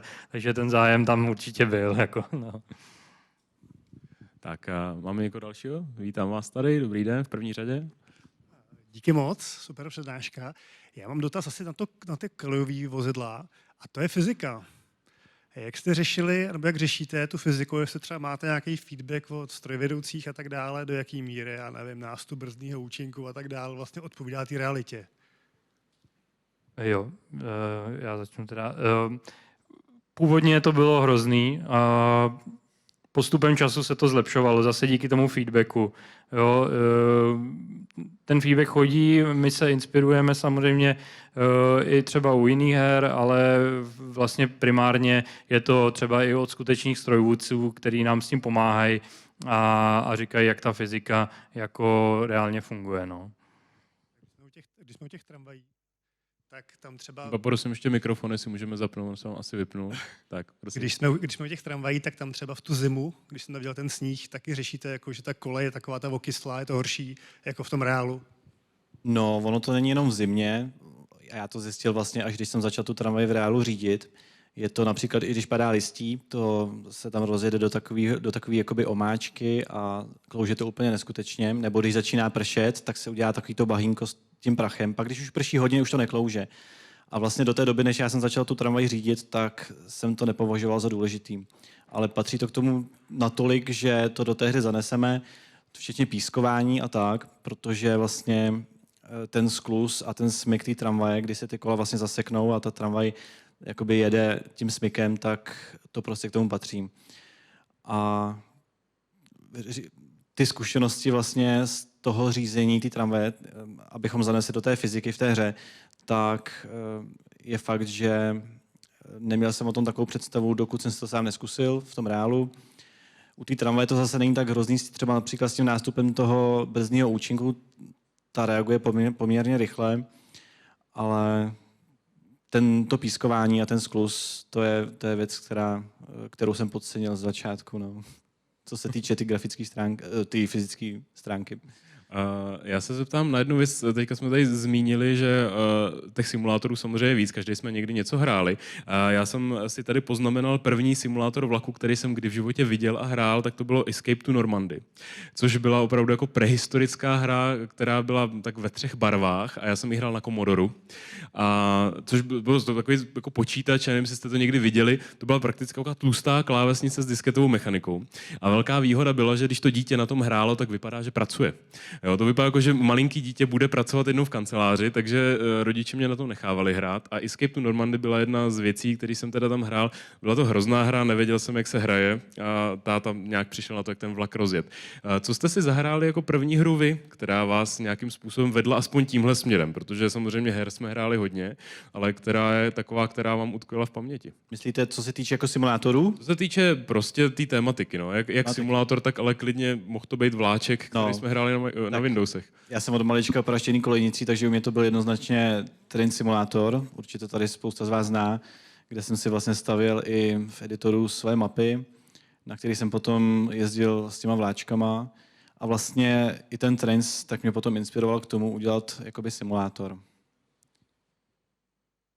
Je to tak, Trains, prostě na tom jsem taky, neříkám říct začínal, myslím, že začátek byl někde Mechanik, Microsoft Train Simulator, no a potom přesně Trains a potom Railworks, takže tohle.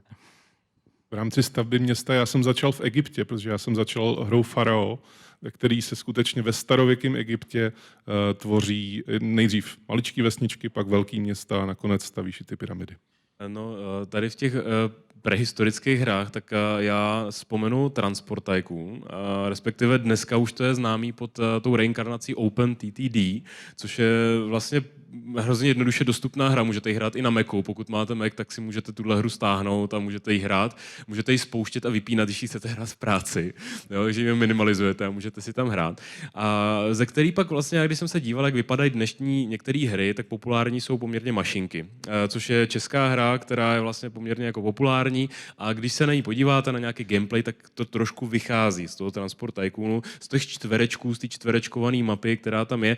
Jardo, jakou pozici mají tyhle ty hry dneska v tom herním světě, respektive jak moc jsou známé, oblíbené, kdo je vlastně hraje?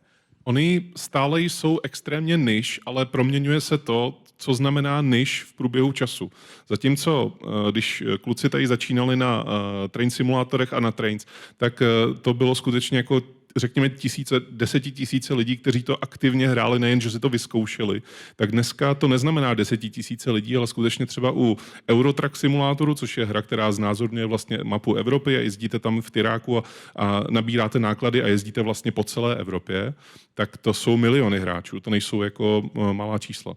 A v rámci třeba Mašinek, tak to jsou stovky tisíc hráčů a vlastně tomu vývojáři Honzovi Zelenému, který vlastně jako tu hru vytváří, společně se spoustou kolegů, tak to naprosto stačí na uživení. To není jako žádný side projekt, to není jako věc, kterou si jakoby děláš pro radost, ale vlastně to je skutečně jako práce, kterou dostáváš velmi slušně zaplacenou.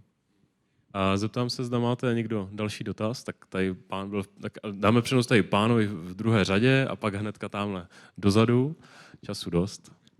Tak děkuji za slovo. Já bych se chtěl zeptat, na platformách jako například Roblox máte dost herních simulátorů, které jsou vlastně v celkem dobré kvalitě, tak když si koupím back-end service nebo SIMD, tak co vlastně tady ty plné hry rozlišuje od těch individuálních třeba na tom Robloxu?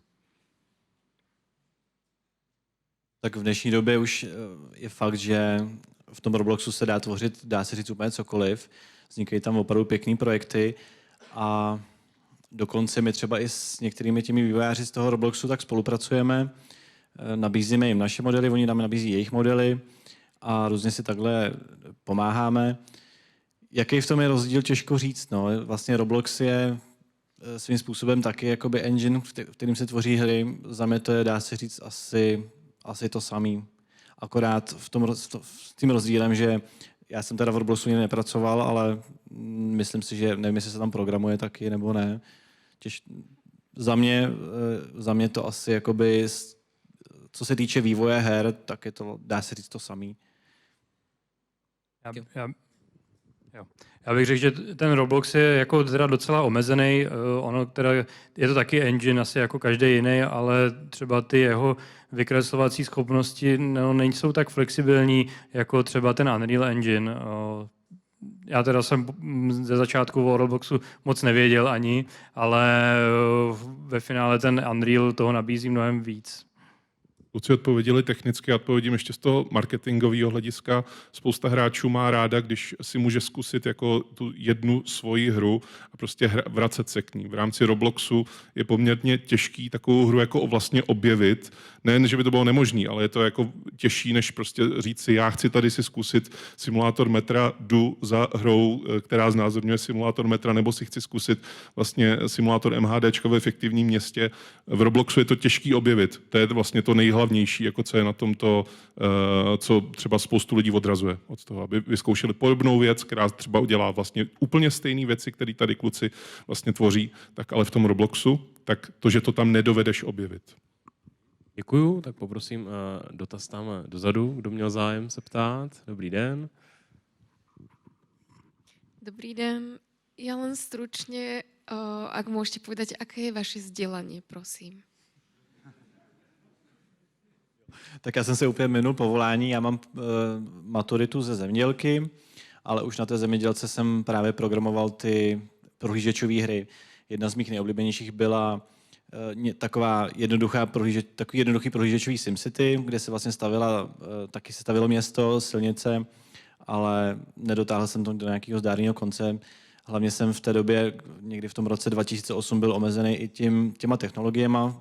Dneska už by to samozřejmě bylo úplně jiný, v tom prohlížeči by se pracovalo jinak, ale jo, zemědělku mám, no. Takže vlastně maturoval jsem z informatiky, kde jsem vlastně představoval tu svoji hru a vedle toho jsem na praxi vlastně dojil krávu, takže a dostal jsem z toho 2, takže asi nebyl jsem úplně marný asi v tom. Takže vás to nevedl k farming simulátoru. Tam přece k tomu menu se člověk dostane. Tak jak to bylo u vás? No, já jsem si vybíral 2 školy. Jedna byla dopravka a druhá grafika. Nakonec teda zvítězila ta grafika, no a teď jsem spojil grafiku teda s dopravkou trošku. A my s Jardou máme jenom herní hodiny. Taky spoustu herních hodin, ale střední mám ekonomku se zaměřením na cestovní ruch a mediální a komunikační studia na Karlovce. Tak a myslím, že tam byl ještě dotaz, prosím. Ja nie, že by som chcel machrovať dobrý deň, ale hral som SimCity 2000. A ja som sa chcel opýtať, či v tom metre je plánované aj ďalšie linky, alebo teda vizualizácia toho Dčka, možno ešte predtým, ako bude chodiť. Máme dokonce jednu linku C už trošku rozpracovanou, ale myšlenky jsou samozřejmě i na to povolit hráči, aby si mohl tu linku nějak udělat třeba i podle sebe. Tady třeba je fiktivní stanice Camp, ale dostat tam nějaký lehký editor, aby třeba si hráč mohl vytvořit brněnské metro nebo Dčko ještě dřív, než bude reálně otevřené, ale nejdřív musíme dodělat ten základ. To je skvělá poznámka. S tím Dčkem pozor, nebo jezdit bez řidičů, tak aby to nebyla nuda. Ale na druhou stranu je tam skvělá tato poznámka právě k tomu editoru, protože ty vlakové simulátory, které my jsme tady naznačili, že existují, skutečně jich jako celá řada. Těžko se v nich vlastně vyznat. Duvetail, myslím, že je autorem dokonce 2 her, teď plánují další simulaci, která už by měla být taková jakoby ambicioznější, která by se měla skoro blížit Transport Fever a City Skylines a tak dále. Jako dotvořit si vlastně částečně to, co už v té hře třeba nějakým způsobem je přednastaveno. Dejme tomu, že vy vytváříte nějaké scénário, do kterého já bych si třeba něco doplnil. City Skylines nabízí řadu scénářů, kde já jenom přijdu a řeším nějaký rébus. V případě třeba toho Subway Builderu, který jsem tady zmínil, tak vy vlastně stavíte metro na reálném městě, které už existuje, které by nemohlo být tak velké, jak je, kdyby metro nemělo, ale vy ho do něj vlastně dotváříte znovu trošku po svém. Tak ta šance dotvořit, dejme tomu pražské metro, v rámci linek, které byly často zmiňovány a nestaly se, na letiště a tak dále. Případně třeba právě doplňovat něco do toho města, do toho fiktivního města, které vy jste vytvořili, to je docela zajímavé. Jaká je vaše zkušenosti her, které jste třeba si někdy vyzkoušeli? Jakým způsobem ty hry kombinovaly? Tohle úspěšně nebo neúspěšně? Že do toho světa od autorů hry vy jste si mohli něco dotvořit. Bylo tam něco, co vás odrazuje od tohoto udělat, anebo naopak něco, co vás láká? Tak já jsem začal s tadyhletím už i u nečekaný hry, která tady byla na minulý LAN party do Mafie. Jsem si dělal skin pražského metra do té nadzemky, co tam jezdila. Takže já jsem to tlačil na sílu i tam, kde to nešlo úplně. No, ale potom přesně ten Trains, to je hra, která to spojuje úplně skvěle. On je to vlastně simulátor modelový železnice. Takže tam ta tvorba je úplně skvělá. U Microsoft Train Simulatoru tam už to úplně tak nejde. Tam je to dost složitější, ten editor, ale ten Trains na tohle to byl vždycky skvělej a ten editor jeho. Já pocházím z malého městečka v Desná-Vizerských horách a vždycky mě štvalo, že v těch... Tam není metro. To taky. Ale taky mě štvalo, že vlastně v SimCity 3000, v SimCity 4 se staví americký města. To nemá vůbec nic společného s evropskýma městama. Je to primárně zaměřený na silnice a primárně zaměřený na to, že to má vlastně různý jako rozdělení na městský bloky. A právě v těch City Skylines, což je hra z Finska, tak tam právě jaký vývojáři taková hra, dá se říct, tak oni si tam udělali to, že skutečně můžou se tam stavit i evropský města, který mají města dlouhých vzdáleností, řekněme. A taky mě k tomu přivedla možnost si tam postavit svoji vlastní malou Desnou v Jizerských horách. V případě tramvají, trolejbusů, autobusů? Tak já to vidím u těch našich hráčů. Ty nám často píší vlastně o to, abychom zveřejnili ten náš editor. My jsme vlastně v tom monogameu vytvořili i nástroj, ve kterém tu mapu tvoříme. Můžeme v něm i modelovat 3D modely, tvarovat křivky a podobně, ale pořád to je nástroj, který nezvládá jakoby 100% té práce, který se jakoby očekává od té mapy, aby to zvládalo veškeré ty funkcionality a podobně. Musí se pořád zasahovat do zdrojového kodu té mapy ručně, takže proto ten nástroj není veřejný, ale z toho usuzuju, že vlastně čím více těm hráčům umožníme si tu hru přizpůsobit sami sobě, tím více to bude bavit a umožní vlastně jim to prodloužit tu herní dobu a zabavit je to prostě na delší dobu.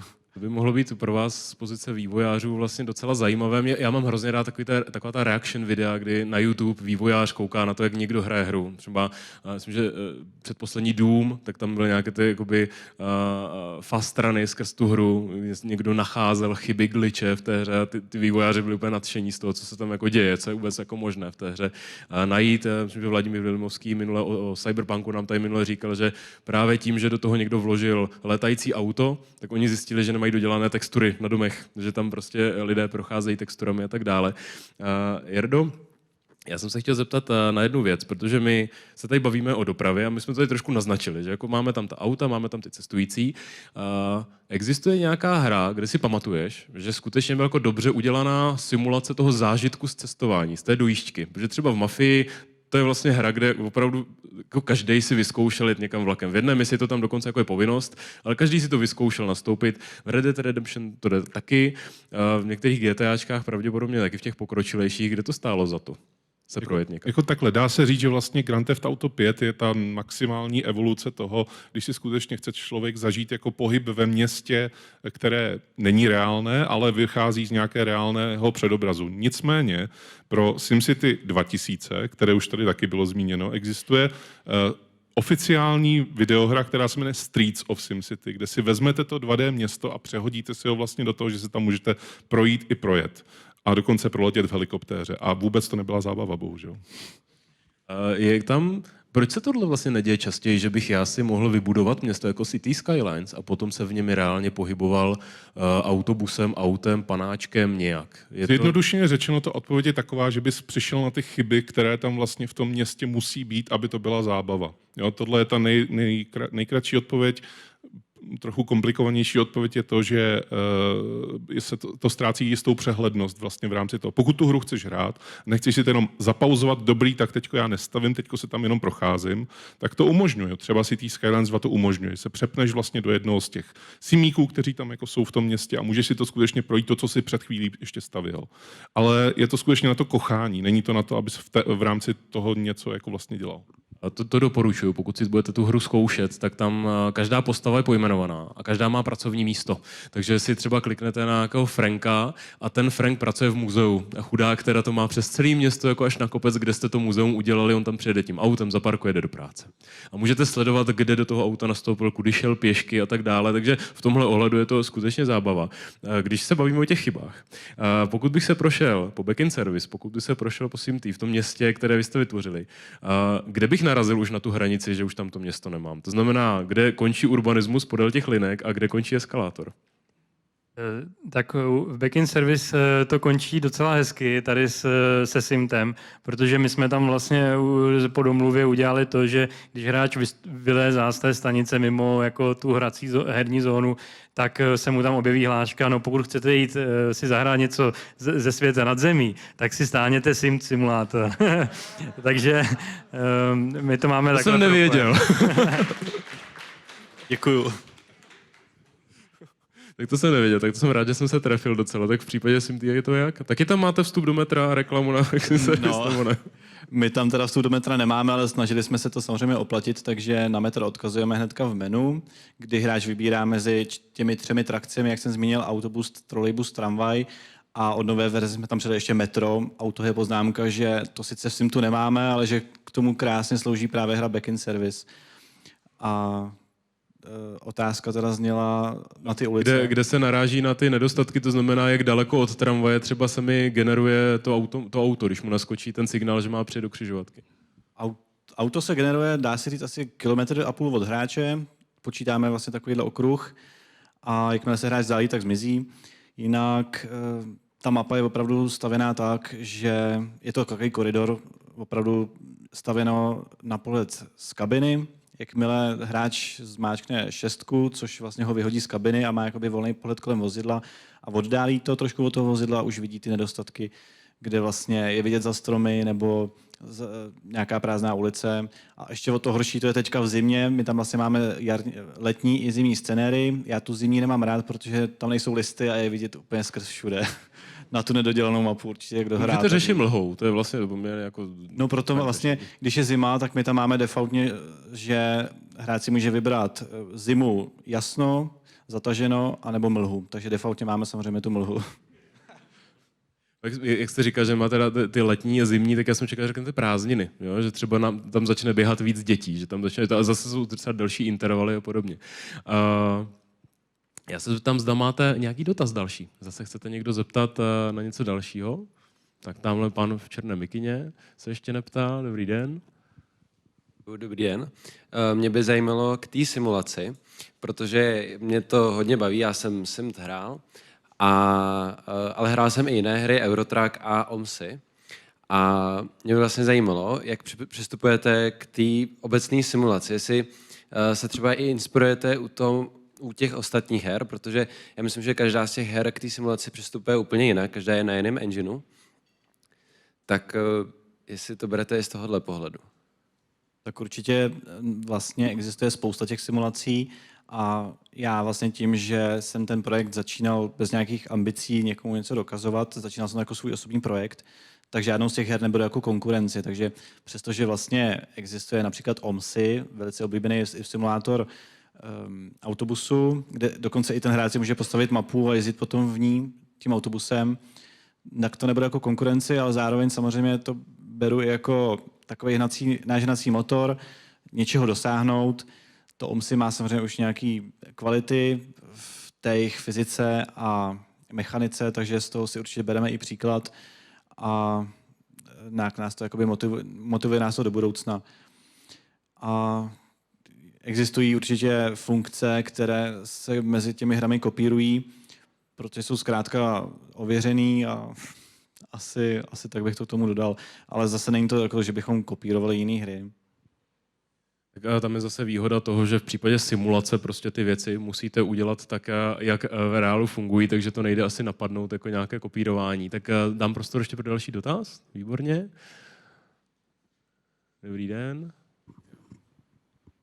Tak dobrý den. Za prvý děkuji za krásné prezentace. Chtěl jsem se zeptat, u toho metra plánuje se multiplayer, protože samozřejmě se nabízí, aby více hráčů řídilo různé soupravy a byl tam například nějaký dispečer. A druhá otázka je, jestli to je na oba, zda plánujete využít u toho vývoje třeba i umělou inteligenci, která je teďka všude omílená, ale například i když tam máte různé postavy, které vám tam chodí, tak asi by to pomohlo. Tak to je za mě vše. Tak děkuji za dotaz. Jo, díky za dotaz. No, umělou inteligenci úplně nevyužíváme zatím, jako ani se nepodařilo ji tam nějak dobře implementovat. Vlastně vždycky, když jsem po ní něco chtěl, tak mi radila dost blbě. Takže třeba se k tomu jednou dostaneme, jako neříkám, že se tomu úplně bráním, ale vždycky asi tam budeme chtít spíš mít ten lidský input, než to AI. No a k tomu k té první části otázky, tak multiplayer hodně se lidi na to ptají teda. Já s tím nemám zkušenost tolik, jak se to programuje a vzhledem k tomu, kolik práce na tom ještě je, tak mi ten multiplayer zase tím, že se to pohybuje jenom v těch tunelech a ty hráči vlastně na sebe by ani moc neviděli, tak mi to úplně nedávalo smysl a těma prioritama je to někde na konci seznamu a myslím, řekl bych, že se k tomu spíš nedostaneme. Ale třeba ta funkce toho dispečera, to je dobrá poznámka, to už by mi trošku smysl dávalo, že by někdo mohl hrát za dispečera a usměrňovat ten provoz tam na té lince, takže to jo. Dělat ty katastrofy tam. Přesně. A teď jsem úplně zapomněl tu otázku. A tam jedna byla k AI, to znamená využití AI, a ten multiplayer vy jste naznačoval, tak klidně to můžete odpovědět. No, tak ten multiplayer máme v plánu těch 14 let, takže já doufám, že třeba jednou bude. A tu umělou inteligenci do té hry, nevím, jak zněla otázka, jestli třeba formou nějakých těch dialogů, že by to ta umělá inteligence nějakým způsobem také řídila, to asi úplně ne, ale umělou inteligenci využíváme, a to například při retušování textur. Vlastně, když vyfotíme barák, že jo, na tu texturu, tak ty tam jsou různý zaparkované auta, stromy, sloupy a dá se říct, že vlastně za 20 sekund tak to všechno máme vyretušovaný a nahrazený originální skvělou texturou. To, co bychom dříve dělali třeba hodinu, 2, tak teď to máme za pár sekund. Takže tady v tom tu umělou inteligenci používáme a ta je tady přínosem, protože ušetří spoustu času. Já se ptám ještě na jednu věc, to už je taková závěrečná otázka. Začnu s tebou, Jardo. Dostanu se pak k tomu, co je vlastně v těch hrách možné nad rámec té simulace, nad rámec těch povinností řidiče trolejbusu, řidiče metra a podobně. Je to jako zlobení a pokoušení těch hranic, co je vlastně možné. Prozradím, že když jsme hráli s Klárou Mičkovou, která je tady hlavním technikem kempu, tak jsme testovali tu hru a první, co jsme udělali, jsme vlezli do kolejiště, vlezli jsme do tunelu, to jsme samozřejmě chtěli vyzkoušet a druhou věc jsme samozřejmě nabourali, protože to nám dalo fakt jako docela dost práce, ale to jsme samozřejmě vyzkoušeli jako první.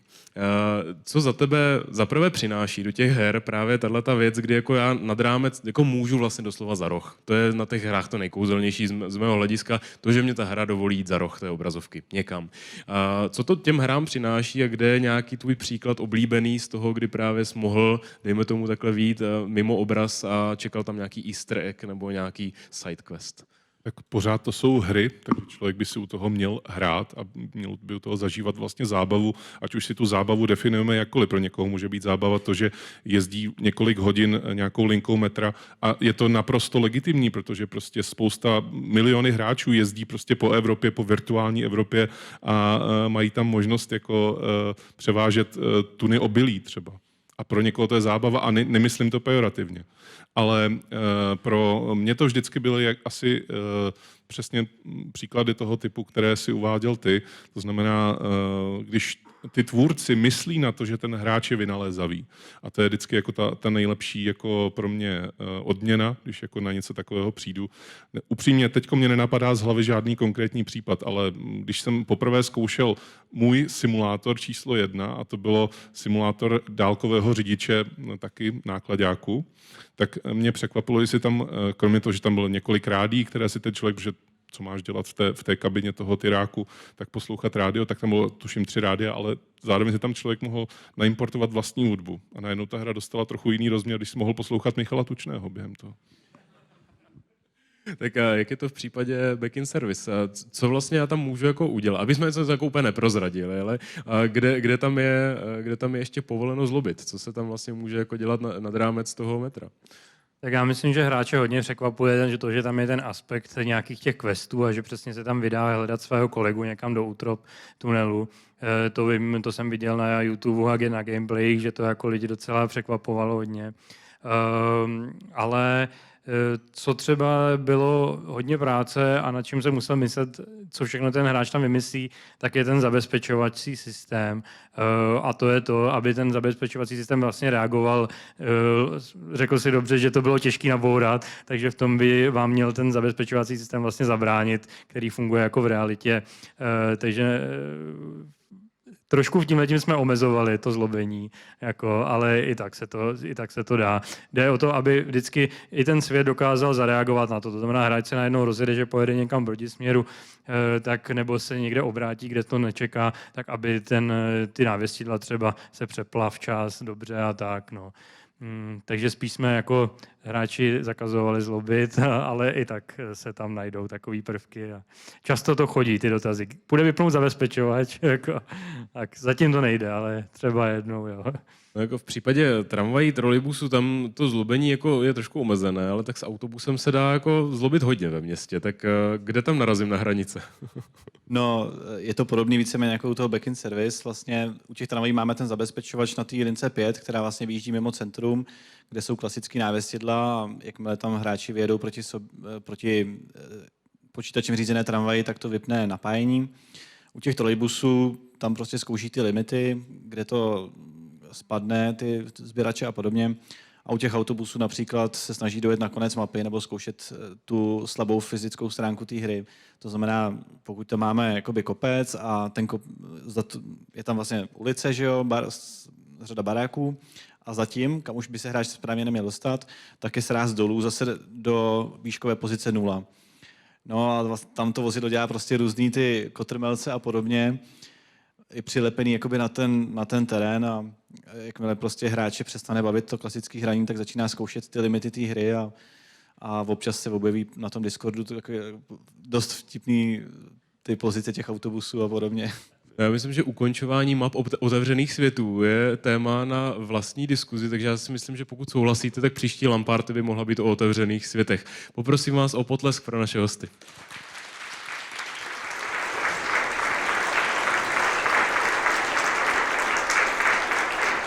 Takže moc krát vám, pánové, děkuju. Vám děkuju za super dotazy, za to, že jste sem přišli a záznam z akce najdete potom na YouTube, stejně tak, jako tam najdete i první díl LAN party. Přeju vám krásné vánoční svátky, užijte si volno, pokud možno ve zdraví a určitě si něco zapařte. Mějte se hezky.